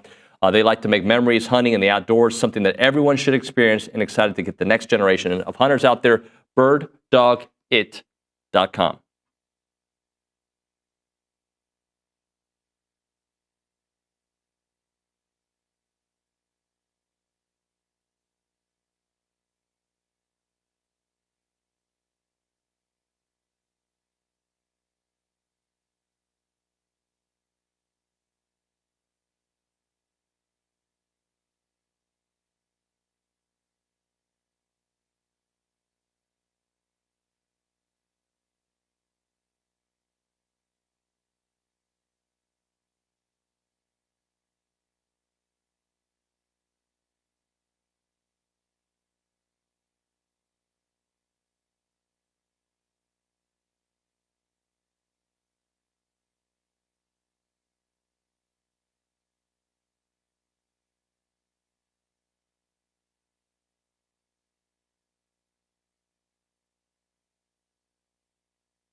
We are back. We call it TexAgs Live. We're presented by David Gardner's Jewelers. We are in the Rollo Insurance Studio. Appreciate everybody listening in here on the program. Right now, I want caller number 12 at 979-693-1150. We're going to hook you up with your choice of a dozen pepperoni rolls or a large one-topping pizza from Double Dave's. They've been serving Aggieland since 1984. They have your favorite pizza. They have your favorite world-famous pepperoni rolls and reliable in-house delivery, bringing piping hot goodness straight to your door. Just click on doubledaves.com. And your favorites are on their way. So our buddy Tom Schubert listening to the show today, Coach Tom, sent me a clip that I thought was fantastic. And Joey McGuire, the head coach at Texas Tech, was being interviewed. And I don't know how old this is. This may have made the rounds before. I think it's semi-recent. I want you to guys hear, it had to be recent because what he's talking about. I want you guys to listen to Joey McGuire paint the picture of college football right now. Man, I think the narrative of college football right now is really screwed up, and I'm gonna kind of talk about that. It comes down to a patch, I guess, that's on your jersey, because stick with me. If Texas wins the SEC, that means a Big 12 team from last year won the SEC. If Oregon wins the Big 10, that means a Pac-12 team won the Big 10. And if Arizona State, now whoever's playing, but Arizona State's got a chance to play in the Big 12 championship, so that means a Pac-12 team won the Big 12. And then if SMU wins the ACC, that means an American team won the ACC. So I think it's absolutely embarrassing what this football committee and, we got to back up what we need to do on the field so they get pissed off at me. But it's absolutely embarrassing what they're doing to this conference. And if they look at it that way and they sit there and say, who's playing the best football, who's the most competitive conference, who week in and week out, what you see on tape and how, the games that you got to play, I think the Big 12 should be in. The Big 12 champion should be in the Final Four, right? And then when teams are talking about multiple teams, depending on who plays in that game, they should have multiple teams. I think it's absolutely ridiculous what is happening at that. That made me laugh because, when you get so close, and Nick, follow me here on this, I feel like when you're as close as we college football fans and analysts are, you don't really put that into perspective. But had we told you a year ago, nobody's surprised that Oregon's competing for the Big Ten. Nobody's surprised Texas is. But just painting that picture the way he did of Arizona State about to win the Big 12, Oregon are about to win the Big 10, could win the Big 10, Texas could win the SEC. Just looking, and SMU, by the way, might win the ACC. Just thinking about the seismic shift in college football that we saw entering the season and now the results that we're getting. Yeah, it's definitely really weird to have all those new teams come into their conferences, their new conferences, and kind of take things over. But I think ASU is the biggest surprise to me. I think I remember doing a show early on this year and predicting, conference outcomes, and I thought Utah was going to go into the Big 12 and kind of run things there. But it was Arizona State, another Pac-12 team that made their mark, and SMU I thought was going to be humbled. I was clearly very, very wrong about that. They handled their business just fine in the ACC. What does that say about that conference? I don't know. But, yeah, and then, again, like you said, I don't think anyone's really surprised that Texas came in and competed like they did. Oklahoma, we've heard Billy say it over and over again, how Texas was building an SEC roster and Oklahoma really wasn't, and that showed in the outcomes this year. So, it's pretty wild. And, if you go back to 2012, A&M, their first year in the conference, they didn't win it, but they were 10-2. They had a really fantastic year. So it's kind of weird how that always shakes out that way. Just so weird, man, when you kind of break it down. Randy asked this question a moment ago on the YouTube page, and Nick, you can chime in on this. Is the 5 seed better for a team? Is it the best path? And just kind of looking at it, the 5 seed would play the 12 and then would play the 4 seed, right? And that likely could be a non-Power 5 team. It seems that would be a very advantageous way to go. If you look at, if you're a 2 seed like Texas, You could play Georgia again under that current playoff model, right? So you would play Georgia a third time. By the way, I don't think you're beating a team 3 times in today's college football. Maybe you are with that level of team.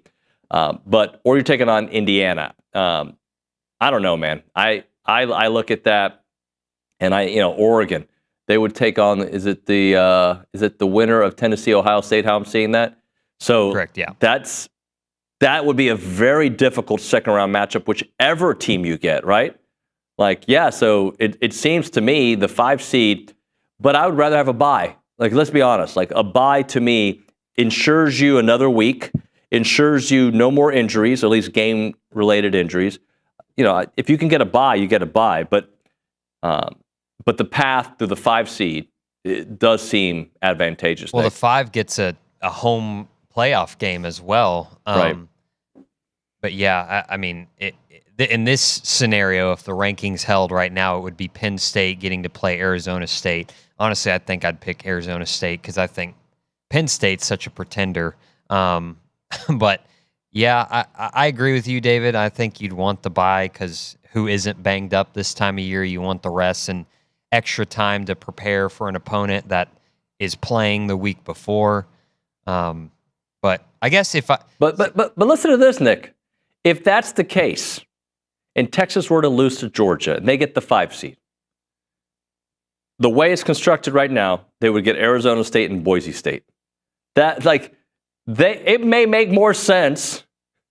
You know what I'm saying? Would you rather play Georgia in the quarterfinals or play Arizona State and Boise State? Yeah. Right? You know what I'm saying? Definitely. Might be more wear and tear, but definitely lesser quality of an opponent and talent-wise too. Both those teams compared to Georgia. Yeah, I just Texas is in a city. Texas and Georgia potentially sitting in a pretty good spot because if you win the SEC championship, if you're Texas, you win the SEC championship game. That's something you're going to brag about forever. Our first year, we did this, right? And we beat Georgia, the best team in the conference. Yada yada yada. But if you lose, we're going to play Arizona State and Boise State, right? And so either way, they're in a very advantageous spot. All right, we're going to hit a break here. When we come back, I want to go through some of the moments that define the 2024 season. If you guys have some thoughts on that, you can send them in as well, 979-693-1150, or you can also do it on the YouTube or TexAgs.com. Right now, Milliken Reserve Farm to Table community in College Station. Homes, farms, trails, and wide open spaces with a mission to build a healthy community around nature. They've dedicated to the conservation of a healthy community. They've got respect for the native landscape and the wildlife, 2,600 acres of open space, farms, 30 miles of trails, and they got beautiful homes there. They want to connect families to nature and to each other, and they have an extensive network of trails throughout a wooded landscape that includes walking and equestrian paths, creeks and ponds, and gathering areas. Milliken Reserve is committed to maintaining and restoring that natural habitat.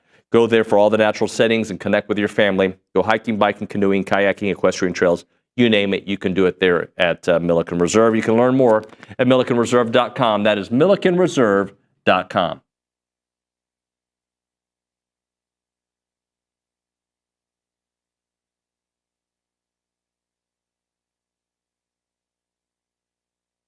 Everyone, David Nuño here in a moment right now for Snaps Clothing. They are the makers of the only official licensed Texas A&M Pearl Snap shirts. I'm wearing it right now. This is part of their Tailgater collection. It's built for game day. My friend Edgar over there is doing great work. You've got to check out the clothing. It's the Pearl Snaps. It's the cool look. It's kind of hip, but also Western. You'll love it, and they have great stuff there. They'll keep you comfortable as you're repping your Aggie gear, and it's the place to go to get it. Whether you're watching the game from home or tailgating before watching the stands, these shirts have you covered. Head to snapsclothing.com. That is snapsclothing.com to gear up for the season.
TexAgs Live. We're presented by David Gardner's Jewelers. We're in the Rollo Insurance Studio. Moments that define the 2024 season. McKinley, I'm going to come to you without even giving you any warning. Is there a moment this year of A&M football that really sticks out to you? The LSU game. That moment, yeah? Yes. That's on my list. We'll talk about that. That's the moment? That's the moment. Yeah. Okay. Nick, is there a moment, like one moment that you're like, that's kind of wraps up the season?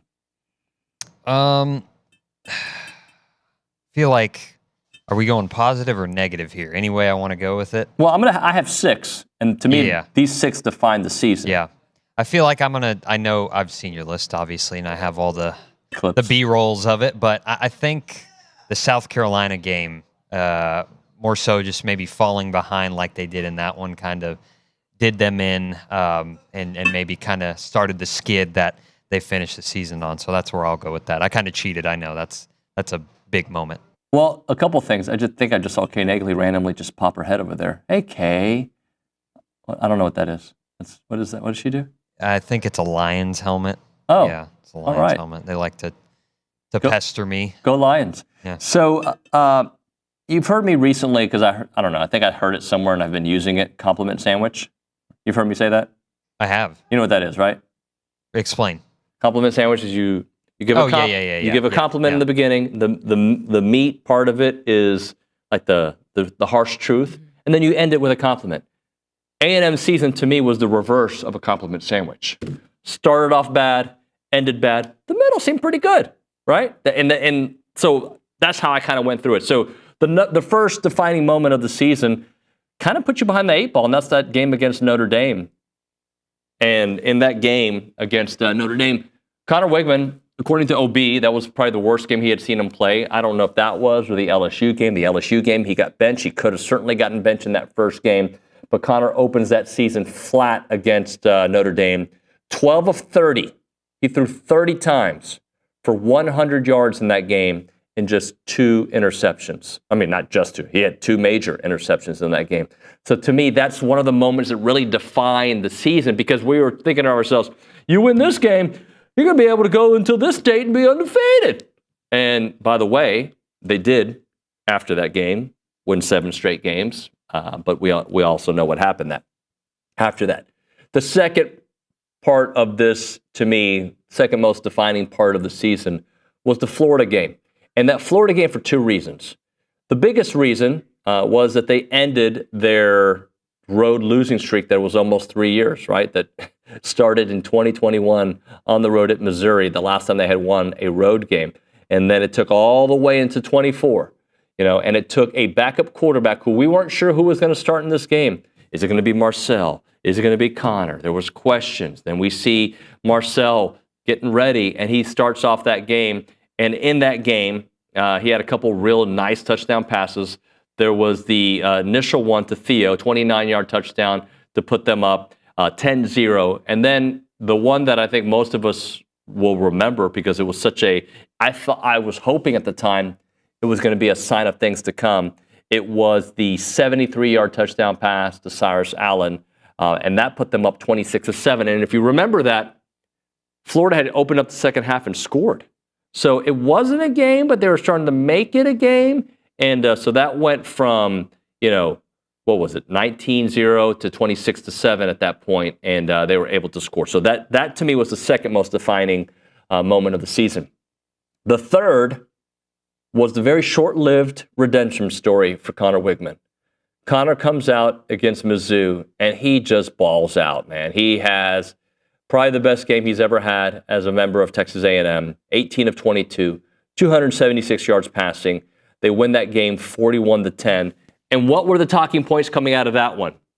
If we get this Connor Wigman, we're going to win every game ever played. Ever. And that's not the case, because we didn't get that Connor Wigman again this year. We got him struggling against Mississippi State. We had him struggling after that game.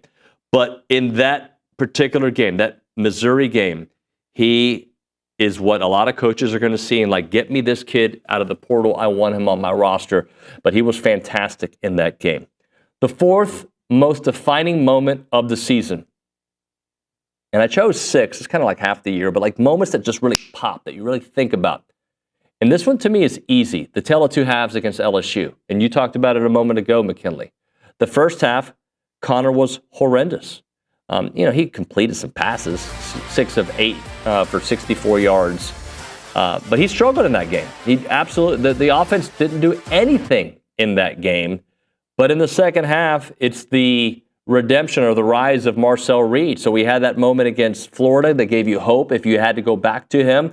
And then against LSU, 62 rushing yards for Marcel. 3 touchdowns on the ground for Marcel.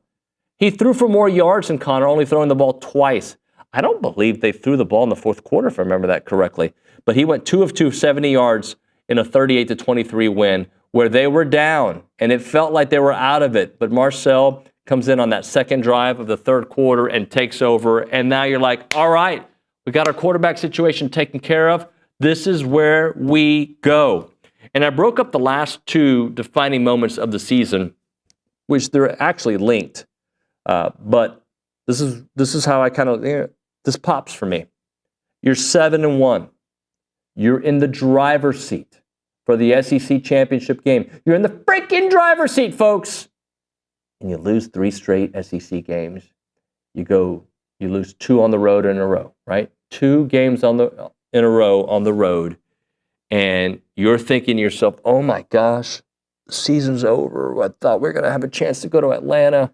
You go to South Carolina, you get down 14-0, you come roaring back, and you have a chance, and then the third and fourth quarter just get out of control, and South Carolina tramples you. You get down 21-0 to Auburn, and you come roaring back only to lose in the really, you didn't lose on the last play of the game, but the last play of the game ensured your loss on the drop pass there in the end zone on the 2-point conversion.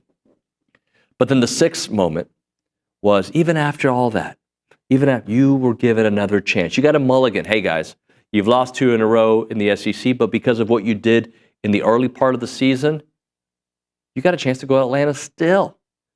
And to me, it's not going for it on the 4th and 1 a couple different times against Texas. I don't know if you're going to win the game in that situation, but going for it on those 4th and 1s kind of was a tell of the way the season went. You couldn't get the inches when you needed those inches. And unfortunately, that's how the season ended. You had a chance in that game after that pick 6, and you still couldn't get an offensive touchdown against Texas. So to me, those are the 6 defining moments of the A&M football season that if you were going to do a little paragraph on how the season was summarized, those are the 6 points that would be included in your season recap. Nick, agree or disagree? Yeah, that about sums it up, I think. I don't think you miss anything because at the LSU game, you're riding. Well, I guess let's backtrack. Missouri game, you're riding high. You feel really good about where you're at. You back it up with the LSU win, come from behind win. But I guess that first half was kind of just a precursor of what we could have expected the rest of the season. And then, just the missed tackles. Is it just me, or do you really remember that being a problem like LSU in before then? Because I feel like I do remember the first half of LSU it being a problem. I do. Okay. And in fact, if you look at my game notes from that day, I remember thinking they're missing a bunch of tackles and opportunities to get nuss. They're missing these opportunities. In the second half, it wasn't a problem. And again, the LSU game is such a strange game for me to talk about because I don't think they played well until Marcel came in and just baffled LSU, right? And that's part of the game. So they did play well, right? But it seemed like Marcel's play in that game not only confused Brian Kelly and his staff, it re-energized the defense for A&M. Because remember, for a while, the LSU offensive line was doing a great job on the Aggies defensive line. DJ, and when we talk about moments, you're exactly right. Moments that define the season. I should have put this in there. He says when Moss got injured, because that absolutely changed the trajectory of the season. And I know that Texas lost their starting 2 running backs, and it didn't affect their offense. But this team was so, reliant on Le'Veon and running the ball and establishing the line of scrimmage that, and again, I think Amari Daniels, I hate that I have to qualify that every time I talk about it. Amari Daniels is an excellent running back. Excellent. Starts on a lot of teams. But to me, his strong suit, even though he's done it before, he had, what was it, a 50-yard touchdown on a 4th-and-1 situation? But to me, and that was against South Carolina, by the way, the best thing that Amari does is just break free and runs with power and force. But Le'Veon gets you those inches. All right, those are my moments. We can, all offseason we'll be finding other things to break down about that. But moments and shifts in time and kind of momentum makers, those are the 6. You can go back to, missing throws and missing some tackles for sure. Moment for Caldwell Country Chevrolet, Highway 21 in Caldwell, online, caldwellcountrychevrolet.com. That's where you need to go when you're looking for a vehicle. They have a great selection of service body trucks with flatbed trucks and several medium-duty trucks for those heavier jobs. They're the place to go when you're looking for a car in whatever situation you're in. We went there a couple summers ago because we needed, I think we need like a van now, not a van, a bus. We needed like a Metro bus from Houston or an A&M bus to drive our family around with all the stuff we bring with the 4 kids. But we got a Tahoe. The whole service was fantastic. And the great thing about Caldwell Country Chevrolet is beyond the customer service that you'll get when you're in the store, it's also what it keeps on giving. Free oil changes for life as long as you own that vehicle from Caldwell Country Chevrolet. Complimentary pickup and delivery for their service customers. We're not talking about a far drive, 15 minutes, the edge of Bryan to the beginning of Caldwell. Short conversation away, but you'll see the difference when you step on the lot and do business with the great people there at Caldwell Country Chevrolet. Highway 21 in Caldwell. Online, caldwellcountrychevrolet.com.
Hey, Kay Naegeli is just randomly on the camera before we get started here around Aggieland, presented by Normandy State Bank. Normandy State Bank, rock solid banking.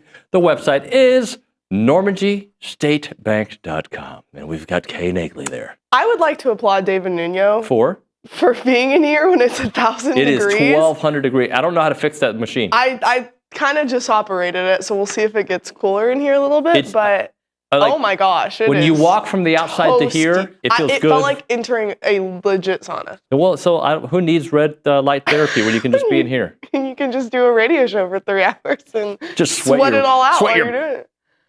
Backside off. Yeah, literally. So I'd like to applaud you for that. I don't know how you're still in a hoodie. No pits and everything. Yeah, I'm good. Oh, yeah, I would have worn a t-shirt and not had a hoodie on. But anyways, you want to get into it? Yeah, I guess so. Let's do it.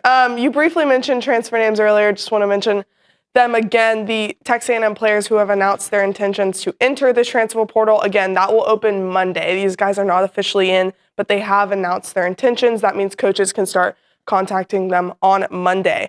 That is Aki Ogumbi, who is an offensive lineman, Gabriel Brownlow-Dindy, Cyrus Allen, Connor Wigman, Jalen Henderson, both quarterbacks, Jaden Platt, Samu Taumano Pepe, and D lineman Malik Silla. So they will be on their way out. Unfortunately, we wish them all the best of luck. Great Aggies while they were here. Also, some football news. Albert Regis was named to the SEC Community Service Team. He has dedicated more than 40 hours of service to Twin City Mission in Bryan and has helped hand out gift bags to a pediatric cancer patients at MD Anderson Hospital in Houston. He's also spent time speaking to several elementary schools in the area. I mean, what a guy. Albert Regis has been very productive and just a great human to have on your football team and for the culture of the locker room.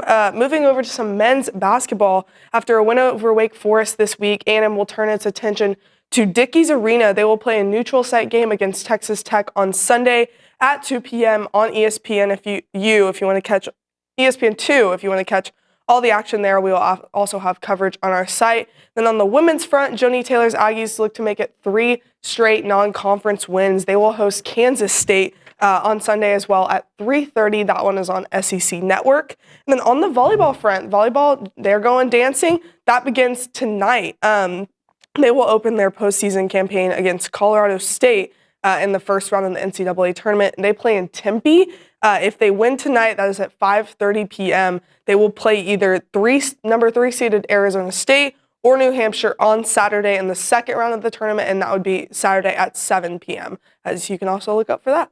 Awesome, Kay. Appreciate you very much. Of course. Thank you very much. All right, when we come back here on TexAgs, I'm going to continue being a defeatist, and I'm going to talk to Damontre Moore, my guy. Looks like he's in the snow somewhere. I don't know if that's just a fake background or not. Well, he'll tell me here in a minute. That and more. It's TexAgs Live.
Damontre, I know that whatever song we have playing, country, rap, reggaeton, you're going to be dancing to it in the background, my man. How you doing? Hey, you already know.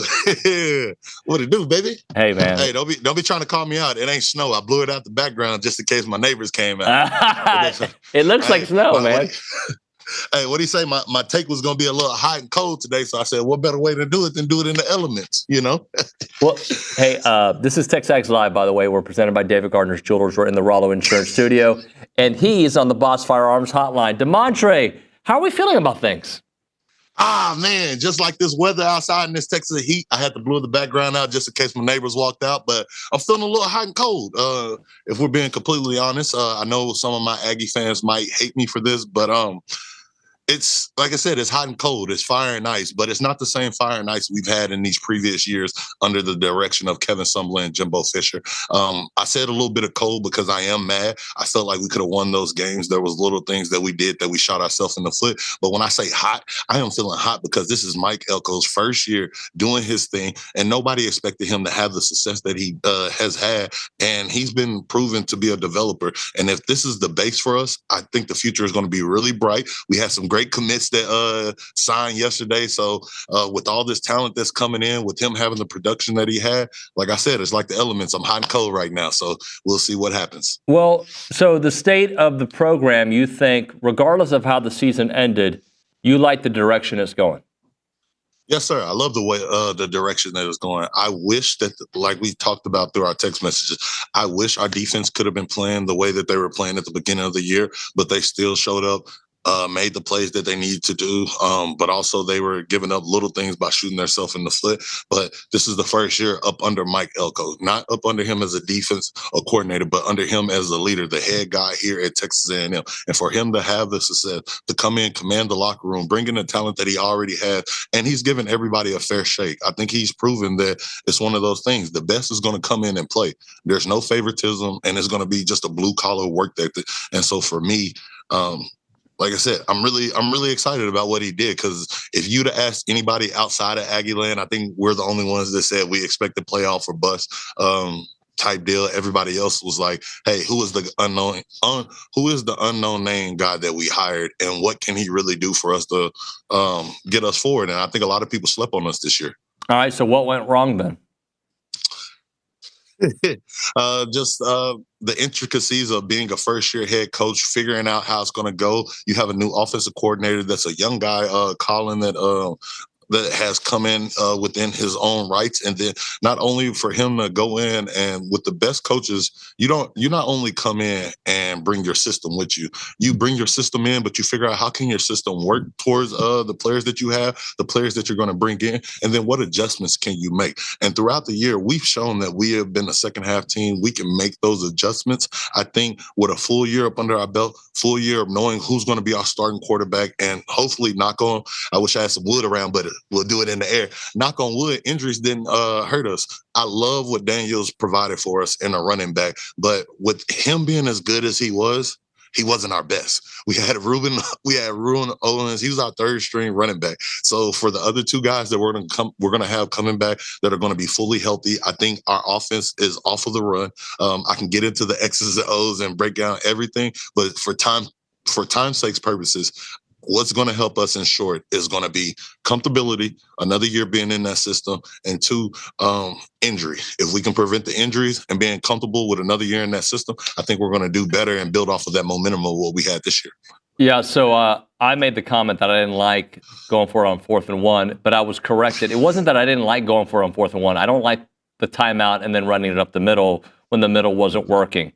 But I do think when your personnel's there, like a Le'Veon Moss, now you give them something else to think about. So just kind of take that track. You're right. Like you said, no slack to Daniels in what he did. He played amazing this year. But like I said, he was our third string running back. You have Le'Veon Moss, Ruben Owens, like those two guys that could have potentially been in there. As far as me, I'm going to agree to disagree with you on that, because I am a defensive player. I have that defensive mindset. And typically what we see in these defensive head coaches, not so much Mike Tomlin, but Elko.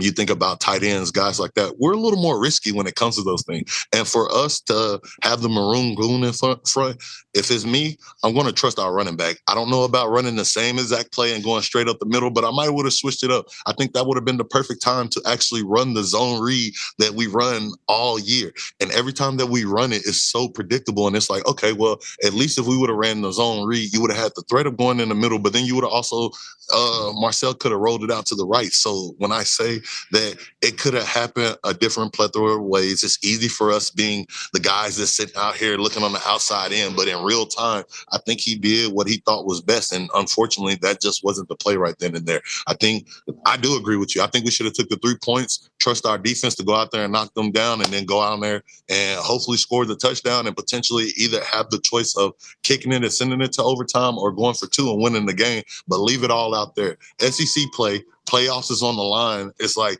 you let everything hang out. And I think that's what he was doing. I just don't like the play calling of it. That's the only issue I have with it. Damontre, what happened to the defensive line this year? A lot of promise. They dominated at times. I don't know if we got the sack numbers we expected from the group, but they were absolutely just a ferocious bunch. But I feel like the last quarter of the season, they didn't have the same impact. Yes, sir. That's a phenomenal question. I think that's the question that all of Aggieland is asking ourselves, especially the guys and girls because like I said, don't want to be sexist. There are a lot of girls that have been messaging me or just talking football, the nuance in the X's and O's. And the one thing that I want to explain with everybody out there is, it's not so much as simple as the X's and O's, because if we look at the X's and O's, I'll give you an analogy.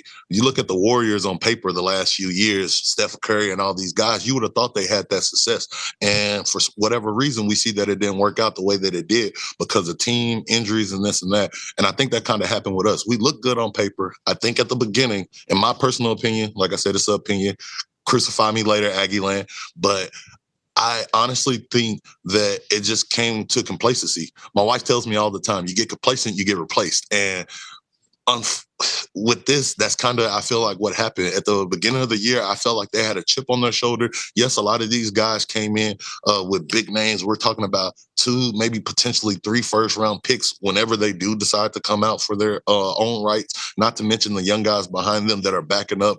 And all these guys have the hot. Y'all are the ones. Y'all are holding the team up. And they were keeping the team in the game throughout the year. And then once it got later on to the season, I don't know if people started reading their own press, but I know for us as a defense back in the day, or teams that I've been on typically, when you put a little extra pressure on yourself when your offense isn't coming out, firing as fast or doing that. For you to go out there and get a sudden turnover and then you give the ball back to the offense and they don't score or something like that, now you put a little extra pressure on yourself to say, hey, I got to go make that big play. And I think towards the end of the year, in my opinion, too many guys were trying to do the big play versus having that cohesiveness. When me, Sean Porter, Spencer Neely, and all those guys were out there, hell, even thinking back to my tenure when it was me, Sean Porter, and Von Miller, all of us were good pass rushers. Von Miller being the first rounder that he was, Sean Porter being the team leader that he was and being second on the team in sacks, and then me being a true freshman coming in there.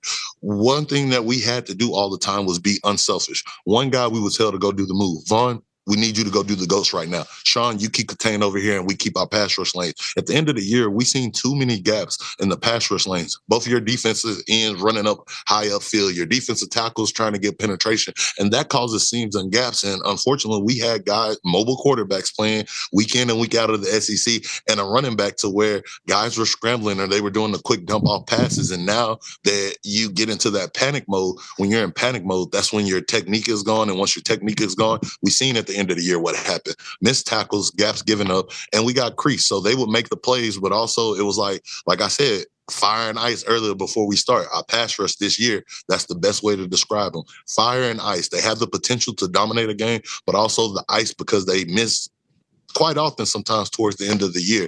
But like I said, I think another year under it, being comfortable and then just trusting your brothers, this defense is going to be phenomenal because the guys that we have backing up, I've been telling you all year, I've been bragging to anybody that has an ear. Number 15, Kennedy, oh my gosh, I love him. And not to just mention him, the other guys that we have that are going to be coming back and that are coming in. And like I said, under a defensive head coach, you know, if there's anything that's going to be rocking, this defense is going to be rocking. And we're known for being a wrecking crew defense. So I know that was a long take. And like I said, it was going to be cold and hot today. Bear with me, guys. That was the cold. But like I said, let's finish up with the love and the warmth. We have too much talent and too much great leadership right here for us not to do good. They did good, but the difference between Aggies, we're not just good. We're great at what we do, and we expect greatness. So that's why we're being so critical of these guys. So when y'all do replay this and y'all do hear this, know that y'all are good, but we want y'all to be great because that is y'all's standard. So what do you say to those that say, yeah, I mean, 8-4 is cool and all, but it's just one game better than what we saw the year prior? Improvement. Improvement is everything. That's what we strive for. It might not be what we want or how we want it, but long as we got something, we have something to build off of. We let go one of the biggest names in college football in this era right now in the name of Jimbo Fisher. We brought in a guy who I told y'all I love, not because I love what his record has shown and what he has done, but I love what the players have said in developing that. And so for us to bring in, quote unquote, not the big name guy, and for him to come in and do the stuff that he does, he did everything that y'all wanted to do, Aggieland. So that's why I say be a little patient. I know patience is a virtue and we don't have that much of it, but we got to have it because guess what? We did better than what we did last year. And if we continue to be better, we need to have that snowball effect. It starts right now. It rolled a little bit, but guess what? In these next few years, if it keep going, we're going to be right where we want to be. Jason Garrett, I love quoting all my coaches. He said it. He used to have this one saying all the time. We're in the thick of the red meat, Aggieland. Where cattle is good and we know our steaks. Right now, we're just searing that bad boy. We ain't even begun. It's already been seasoned. The foundation has been there. We're flipping it back and forth. Let's let this thing cook and let it just cook just a little bit longer because you never know. Next year, we're going to be in the prime of that red meat. And when we chop that steak, hopefully we're holding up that trophy at the end of the year. So I am excited. We have had that improvement. Let's just be patient because I always tell everybody, and I know I'm getting a little off topic, but we don't give enough credit to Mike Sherman and what he did. I love him as my coach, but I feel like Coach Sherman built that foundation for us to springboard ourselves into the SEC. And if we would have gave him 1 or 2 more years, we could have been dominating this and potentially, in my opinion, looking at a Nick Saban type of coach of dominating, building that foundation. So I want to say right now, before Elko gets started, he's already showed us that he did better than what we did last year. He's already showed us that, hey, he can bring in those top recruits. So with that being said, give him a little more time just to do this, because if we wait, anything that's worth having, you got to work for it and you got to be a little patient. Right now, let's do those 2 things with Elko, and I promise y'all, I think it's going to, if it goes where I think it's going to go, we're going to be sitting here dancing and singing and having great interviews next year. Damontre, I want to see if I heard you correctly. So you think that they went away from Coach Sherman too early, that he would have had similar success in year what? Would he have gone with Johnny, you think, in 2012? Yes, he would have. I think he definitely would have because we started to go with Johnny before then. The thing about Coach Sherman was, yes, I don't care about talent and this and that. He was a leader of men. He built the man up to show y'all, because a lot of you guys do have NFL talent. But guess what? I'm going to treat this like this is an NFL business. Right now, you will be fired. Right now, you will be doing this. But I can't do that because we're in college, but I want to show y'all what's going on. You would have had that sound discipline and the foundation. The foundation that Coach Sherman was able to build within us, he was able to have guys in place like Sean Porter, Luke Jokel, all those guys with the big names to come in and police young guys like myself, Von Miller, that can tell us like, hey, we've done everything that you wanted to do as far as producing on the field, but not producing on the field, the mistakes that we have made. And he put those leaders in play. The great coaches that I've been around, I haven't been around Mike Tomlin, but I've heard great things about him. But Coach Coughlin, Pete Carroll, all these guys within their own regime, they built a foundation to where the guys followed it into the locker room, to where the coach didn't have to talk. The older guys were leading in the locker room. And that's where we were at. When Johnny was doing what he had, guess what? You had Jonathan Stewart, Sean Porter, Ryan Swope on the other side. You had all these guys that have been leader in the system and know how the things are supposed to go. So, yes, I do think that we let them go too early, but I'm also a firm believer in the good book. And the good book says everything happens for a reason. They make no mistakes. And, do I feel like that was a mistake? Sure, but hey, we're right now and we're right here in the future, and the future is Mike Elko, and I'm saying give him that time. All right, I'm just curious because I love your perspective on this. Did they move away from Summy too fast and away from Jimbo too fast? I don't think so. I don't think so. I think all those guys came in, they're phenomenal coaches in their own respect throughout their career. Hell, that's the reason why we came and got those guys from being Jimbo Fisher winning like he did, and then being the quote unquote developer of QB and the QB whisperer, to Coach Sumlin being the young new offensive coordinator that has been a proven winner at OU, then what he's did to change U of H. Coach Sumlin came in and he did what he needed to do. He brought a new spark and he brought a new flair and a certain je ne sais quoi to A&M to let us know that, hey, it's okay to be yourself. It's okay to have enough personality long as you win. But now, with that being said, for whatever reason, it didn't go the way that it did. He had enough time. He had a few years in his bag, and we stayed stagnant. And it's like I said earlier when I quoted my wife: you get complacent, you get replaced. Well, that was a certain level of complacency right there, to where for whatever reason it was, we couldn't get over that hump. When we got Jimbo, to be honest with you, he stayed even with Sumlin. If not, he did a little bit worse. If you look at his actual record compared to Coach Sumlin, it was equivalent, if not a little bit worse as far as his record, but he brought a certain different feel to A&M as well. But with that being said, we fire people because we want to get better. And that's why I say as much as we want to say, hey, we should have been in the playoffs, we should have did this and that. Well, guess what? Elko did what we've been wanting from these last two coaches, to come in, get the program that you already have, but improve that program.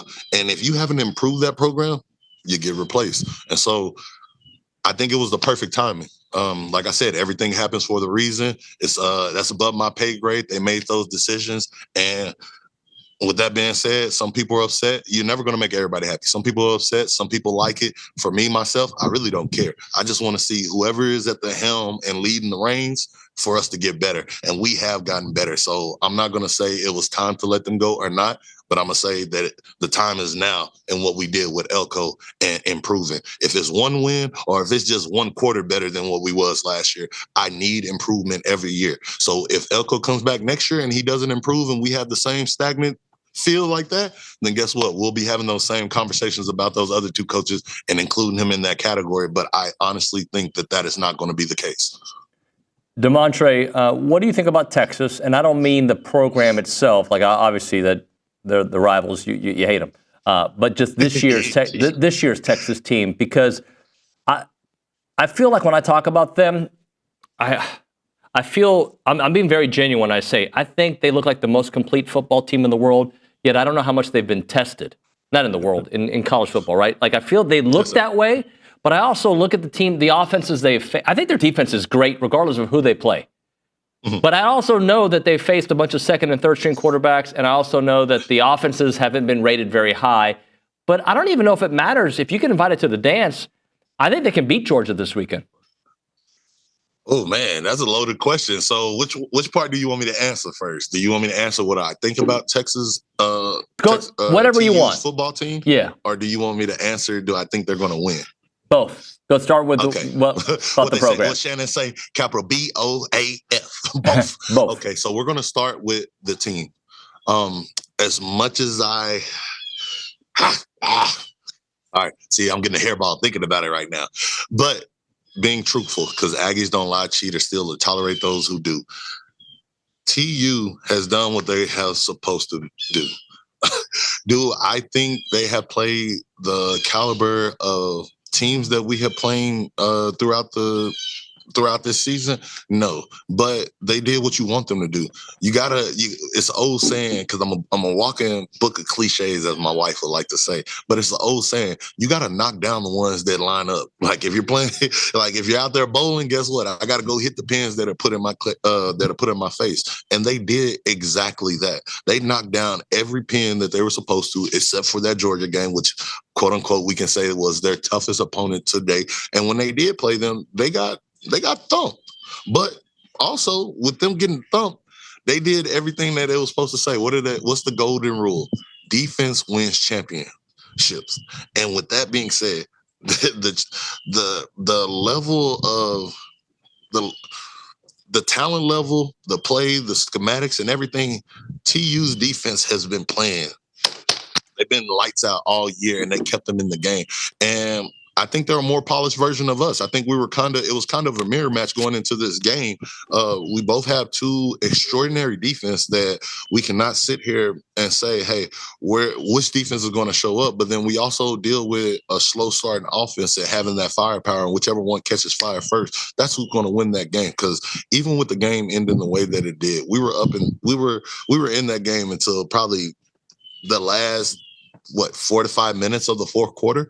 And so with that being said, if their defense shows up and play like they're supposed to play, I don't think they're going to win. I think Georgia's going to win, but I don't think Georgia's going to win in such a dominant fashion in the way that they did. But for them to be a team to come from another conference, come into quote unquote arguably the toughest division to play in college football and SEC play, and this is the year of first. They're the year of first, so I'm gonna give them their flowers. Their first year in here, it hurts me because now we're gonna be ridiculed that hey, the first year that they come in, they go to the SEC, and let alone if they win, they're gonna say, oh hey, y'all are the little brothers of Texas. But this is a year of first because you got to not only give them their flowers. I might be going off the rails a little bit, but you have to give SMU their flowers. People didn't think that they were gonna come in and be in a championship within the first year, so. Me being who I am, I'm just going to say that the stars and the moons aligned and it helped them get there. But no slack to none of the guys down there in Austin. They did what they was supposed to do. We're not in the dance. And now that we're not in the dance, it's Texas over everything. So I still can't find myself rooting for TU, but I want to see a good competitive game. I want to see the dominant defense that came and played against us. And I do not, and I repeat, Aggieland, I do not want to see TU.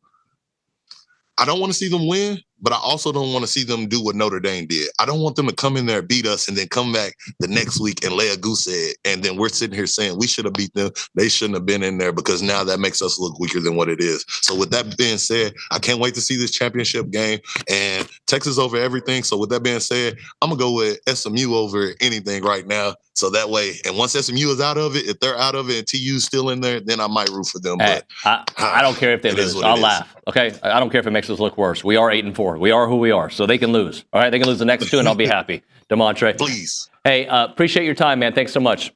Yes, sir. Thanks and gig 'em. Gig 'em, buddy. Damontre Moore there on the Boss Firearms Hotline in the snow. Just kidding, not the snow. I know it's not the snow. All right, we'll hit a break. We'll come back, and We'll read some of these text messages, and then we'll talk to Andrew Monaco. Let's talk Costa Vida. They're open all the time. Well, not like 24 hours, but I'm just saying, you want to go Monday through Sunday, whatever. Like you go to Costa Vida, you're going to get fresh Mex done the right way. I saw Holly earlier in the week. She was at our event. She was great. Love Holly. And they also provided our breakfast during our signing day show. And look, I'm not going to lie to you. I think I had 3 breakfast tacos. I don't know what's the going rate. Like how many breakfast tacos is acceptable in a morning? Is 3 the good? Is that like a good number? Yeah. That's not I think overdoing I had it, right? 3 as well. I bet Matthew Dawson had about like 5, Luke probably 6, so Kay had 2. What is considered like having too many? Like, you didn't leave it. But I think 3 is an acceptable number for everybody, right? Yes, I agree. McKinley, 3? Why do my boys do that? McKinley, 3? Yeah. Especially if they're from Costa Vida. Yeah. And then you get the different ones, the potato, the bacon, all of them. They're fantastic. I'm just thinking about breakfast tacos right now. So if Holly accidentally walked in the studio like, here, and threw it, I'd probably eat it on air. Costa Vida is in South College Station. It is delicious. You want to go there. Fresh Mex done the right way where every ingredient matters. It is Costa Vida in South College Station.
Heartless football season's TexAgs Live were presented by David Gardner's Jewelers Rollo Insurance Studio. Let me talk about Heritage Films for a moment. That's Chance McClain's company. They make documentary films about families, and they can capture heartache as well. Could you imagine? I had mentioned you guys having Chance over there to shoot maybe tailgates for the A&M Texas game, and that whole thing would have been fun pregame, and the postgame wouldn't have been as fun, but you'd have it captured. How about some good times? Birthdays. Today's my mom's birthday. Having Chance come with his team and just tell her life story and how she met my pops. We already did it for my dad. We should do it for my mom next. It's awesome what Chance does. He does these 2-hour documentaries that I highly recommend, and mostly Aggies reach out to him because, TexAgs is a thing, but also because Aggies care about their story. You should care about yours and have Chance McClain tell your family's story. The website is yourheritagefilm.com, 713-893-8341. Yourheritagefilm.com, 713-893-8341. We go to the Angry Elephant News and Social Center, and we got a text. Is it from Rudy? Is that right? From Ray. Ray. In South Texas. Tell me what Ray had to say. We'll get started. We'll see if I want to interrupt. Okay. Says, please stop with the quarterback praise in the Florida, Missouri, and LSU games. In each of those games, stop. No. Continue. In each of those games, the opposing teams did not prepare for QB, which had the good game. Good point. Can't argue with that. Continue. Okay. That's not opinion. That's fact. Each of those opposing coaches stated post-game their defense did not practice for our quarterback, which finished. So do we not give Texas praise for bringing in Arch Manning on that first touchdown? Continue. Okay. In each game, when the opposing defenses had a full week to prepare for our game day quarterback, they shut our offense down. Stop. Not a bad point. Continue. The Ags had very average quarterback play all season. Stop. Nobody disagrees with that. Continue. And until we get an outstanding quarterback performances, unfortunately, we will stay average in the final standings. All right. So maybe you guys heard a different show because I think we were like, sorry, Connor played great against Missouri. Whatever reason, that's called coaching. Whatever the reason is, Nick, do you agree with me? Can you, like, Connor, regardless of how it happened, he played great, yes? Yes. Okay, regardless of how it happened, Marcel played great against LSU, correct or incorrect? Yep. Regardless of how it happened, he played great against Florida, correct? Yep. Okay, those are all truths. Nobody said we had a top 5 quarterback. I thought Connor Wigman at the end of the year would be considered a top 5 quarterback. I was wrong. You weren't that was kind of the one of the talking points throughout the entire offseason. SEC media days, everyone had Connor in the top 5 of SEC quarterbacks. So it was weird. Yeah, and by the way, I'm still of the opinion, if Connor gets his mind and body right, I think he can still be that guy wherever he goes. Yeah. I believe in Connor. I'm sorry. Now, I didn't believe in Connor this year. I quickly lost that. But I know what I've seen before, and and again, it's an if. If he can get back to that, he'll be really good wherever he goes. I think Marcel is middle of the road SEC quarterback right now. And his highs at moments he's in the top quarter. Like he has like the way he played against LSU. Oh my goodness. Like that guy was Johnny freaking football, JFF. But obviously he wasn't good enough at the end of the season. How much of that was the skill position players around it? How much of that was him missing throws? How much of it was the offense? I don't know. But nobody let's be honest here, Ray, right? Yes, David. All right. Oh, yes, sorry. Yeah, it's all right. Yeah, it's all right. You're on Shopify. I get it. What are you shopping for? No. I was reading the YouTube chat. I'm kidding. But the point is, in those I recognize your point. You have a point. They weren't ready for it. Sorry, guys. Maybe we should do that every game. Coming out today is like the Royal Rumble. You don't know who the next wrestler is going to come out. Who's it going to be? You don't know who the quarterback is. If that's what it takes to win 10 games, let's go do it. But I understand your point. But in those games, those guys played well. That's a fact. You said it was a fact that's why? No, the fact is they played well. The reasons behind it, I'm going to go coaching, all right? We'll hit a break here because it took some stones from Coach Elko to make that change. And I think we all would have made that change. I was ready to make it in the first half. But that's a lot harder said than done. Like the several times that people have tried to replace Nick, I'm like, no, I believe in Nick. I'm kidding, Nick. That's never happened. I mean, not this week, at least. This week, people have been very happy with you. If your organization or business is looking for an opportunity to engage with Aggies, you need to check out the Association of Former Students. They bring Aggies of all ages together during marquee events held throughout the year, like Aggie Ring Day, All Aggie Hullabaloo, and The Gathering. They welcome tens of thousands of guests, and there are many sponsorship and vendor opportunities, available to get your brand in front of those attendees. These events offer a wide variety of both digital and in-person options to promote your brand. These options include title sponsorship, naming, on-site presence, activation, recognition, and social media posts, and much, much more. There's also advertising opportunities in both the Texas Aggie Magazine and the Aggie News newsletter, which are seen by over 230,000 people. So if your business is ready to engage with Aggies, choose a partner that's been with the organization supporting the Aggie Network for over 140 years. For more information on options available, please email sponsorships@aggienetwork.com. It's the Association of Former Students.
We're back, and the voice of the Aggies is in the house. Andrew Monaco, how are you, sir? I'm good, my friend. How are you? So how do you do this? Okay, I got to ask you a question. I have a different role. I work for a fan site, and sometimes I let my emotions get the best of me.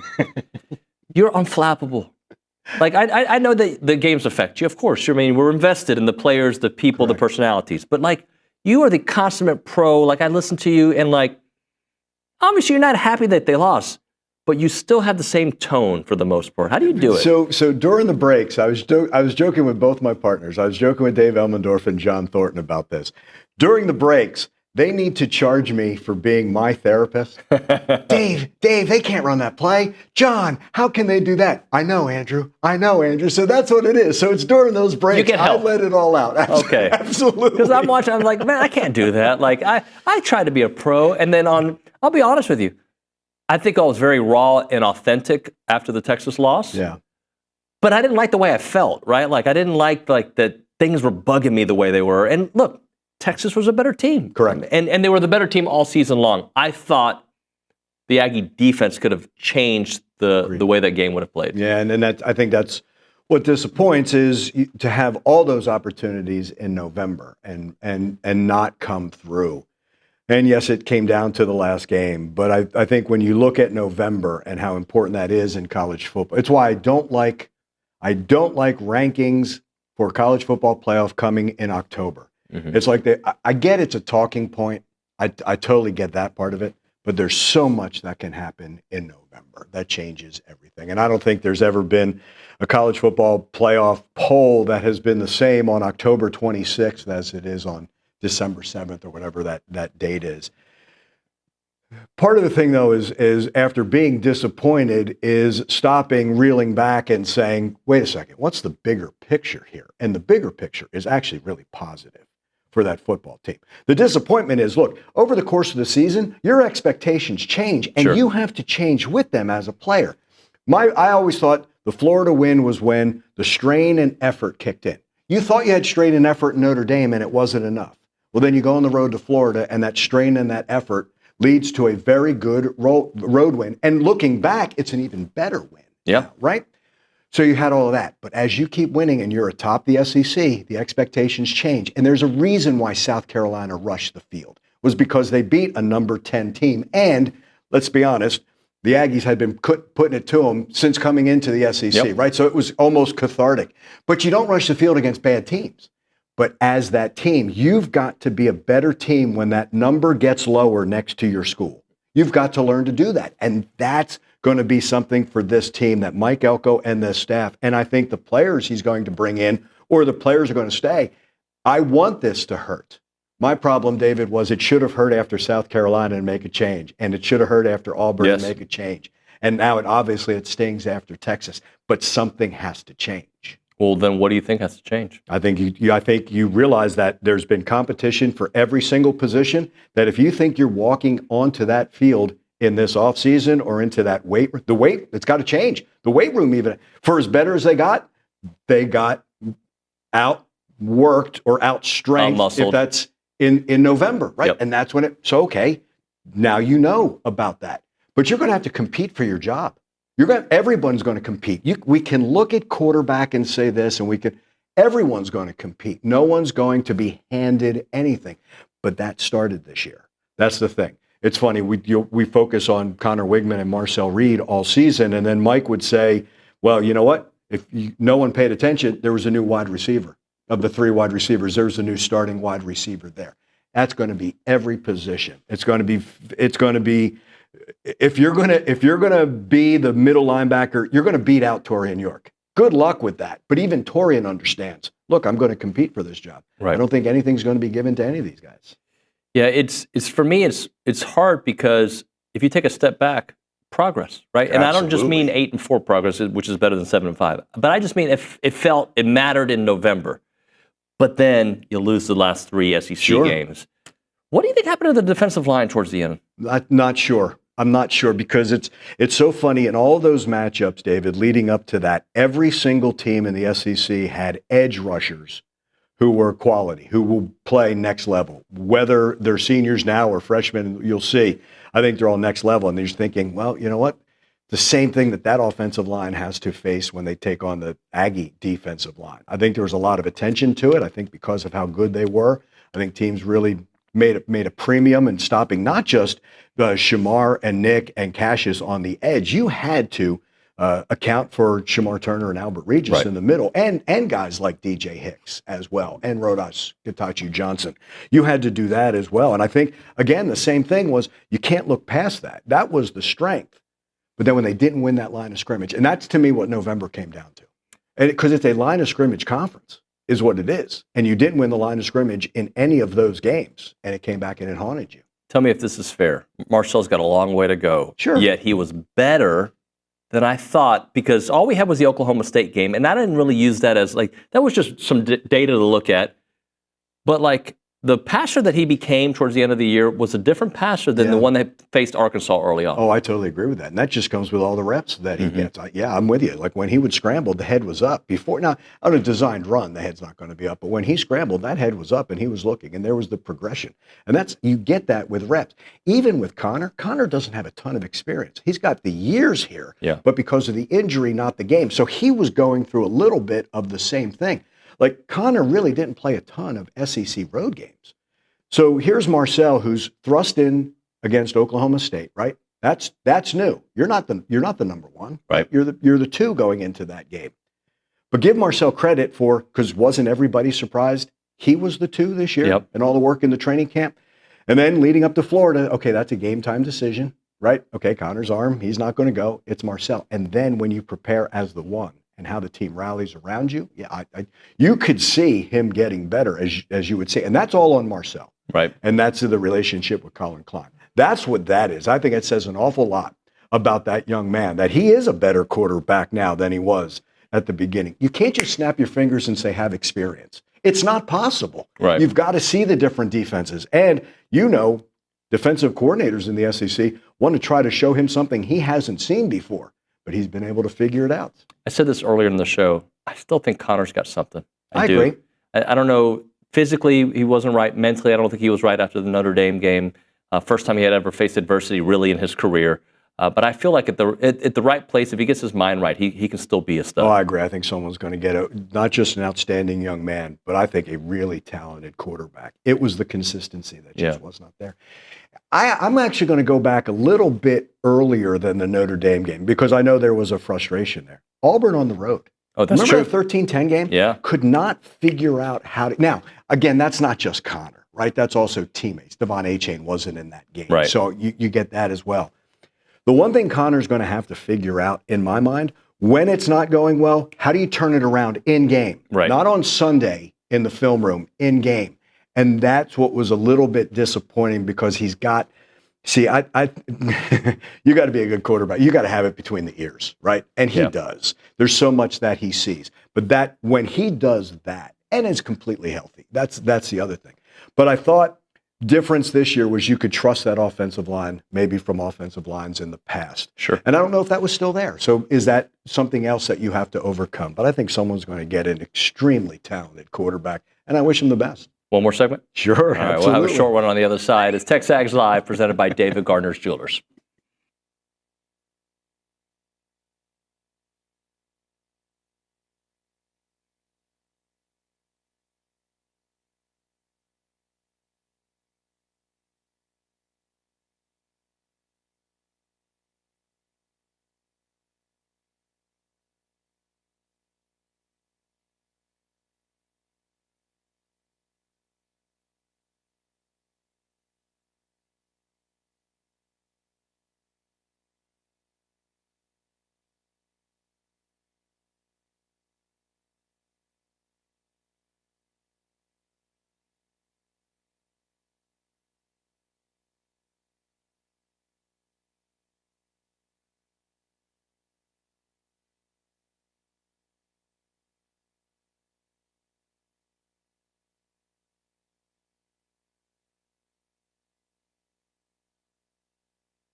All right, final segment of the program. It is TexAgs Live. We are presented by David Gardner's Jewelers. We're in the Rollo Insurance Studio. Andrew Monaco is with us.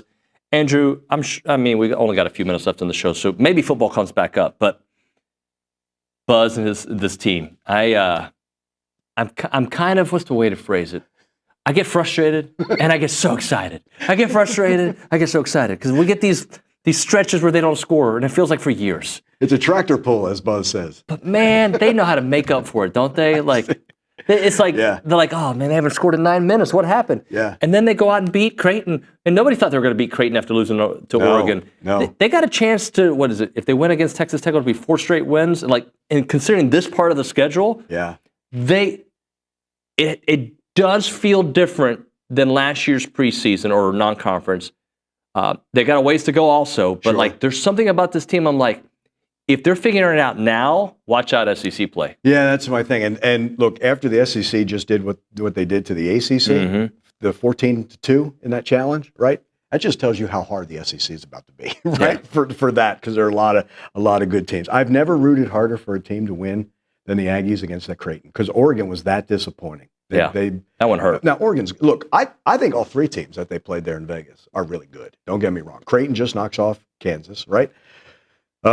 Rutgers, with those 2 stars, are going to be talked about. Yeah. That's the thing. But there's just something about this togetherness. And I've asked Buzz time and again, could you have this type of non-conference schedule for anything but this type of team that has the experience? And I don't think he would. I don't think he would do that. But he's trying not to leave anything to chance with the NCAA, because that's what's happened in the past when it comes to tournament time. But you are challenged.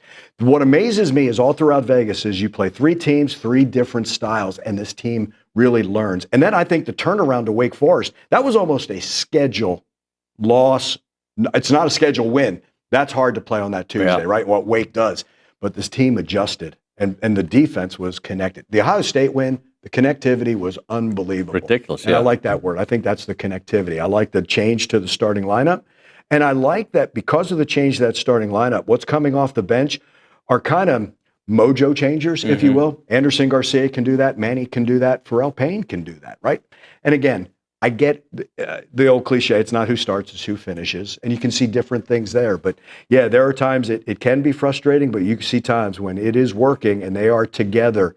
You see that love for one another, but you also can't discount. There's a lot of talent on the floor as well. Well, Andrew, they had no business winning by double figures against Wake, as bad as that first half was. The 14 turnovers, and yet they did. Yeah. And yet they did. Yeah, they just go, it's on to the next. You know what I mean? They're really good about that. It's on to the next. And, you know, Buzz said something to me a long time ago. It was, we're going through the conference schedule, and you're about midway through, and then you start thinking, well, if this other team does this and another team does that, he goes, you know what? It's not just that you can't control it. It just makes you anxious. So what can you control, right? The next play. Okay, we turned it over. They scored. What are we going to do next? Let's run the play, right? Let's do this.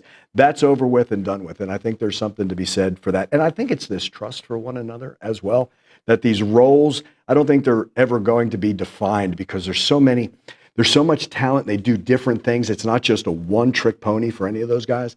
But once it all keeps coming together, I tell you all the time, you can't be the same team in March that you are in November. That's right. And I think that November was a good November for them.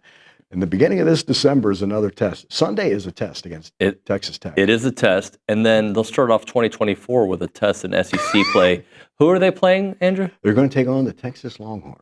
Let's just beat that backside. Have you started seeing some of the ticket prices for that game now? I have not, actually. Start thinking in like 3 digits for that one. Really? Yeah, there's a lot of people making plans to be here on that Saturday. And I wonder what baseball is going to be like over there, though. It's going to be over there. That's unfortunate. You know what, though? But the last time and I know it was a midweek, but there was an awful lot of maroon. And by the end of that 9-2 win, it was almost exclusively maroon there. We need that. They're traveling. They're going to travel to that one. Mr. Monaco, thank you very much. Pleasure, my friend. Appreciate you. You bet. All right, friends, that's going to do it here for TexAgs Live on a Friday. My thanks to Andrew Monaco. He was fantastic. A lot of people giving a lot of props to Damontre Moore. Great stuff as always. SEC Mike, Olin Buchanan there in the first hour. Next week on the program, we're shifting our focus to basketball. And, of course, we'll have the bowl game to talk about, because we'll find out the Aggies' destination. We'll have that on tap. Should have Billy back in the fold at some point next week. But that's going to do it. Thank you so much for watching. Enjoy your weekend. And I'm going to end the show by saying, go Georgia. See ya.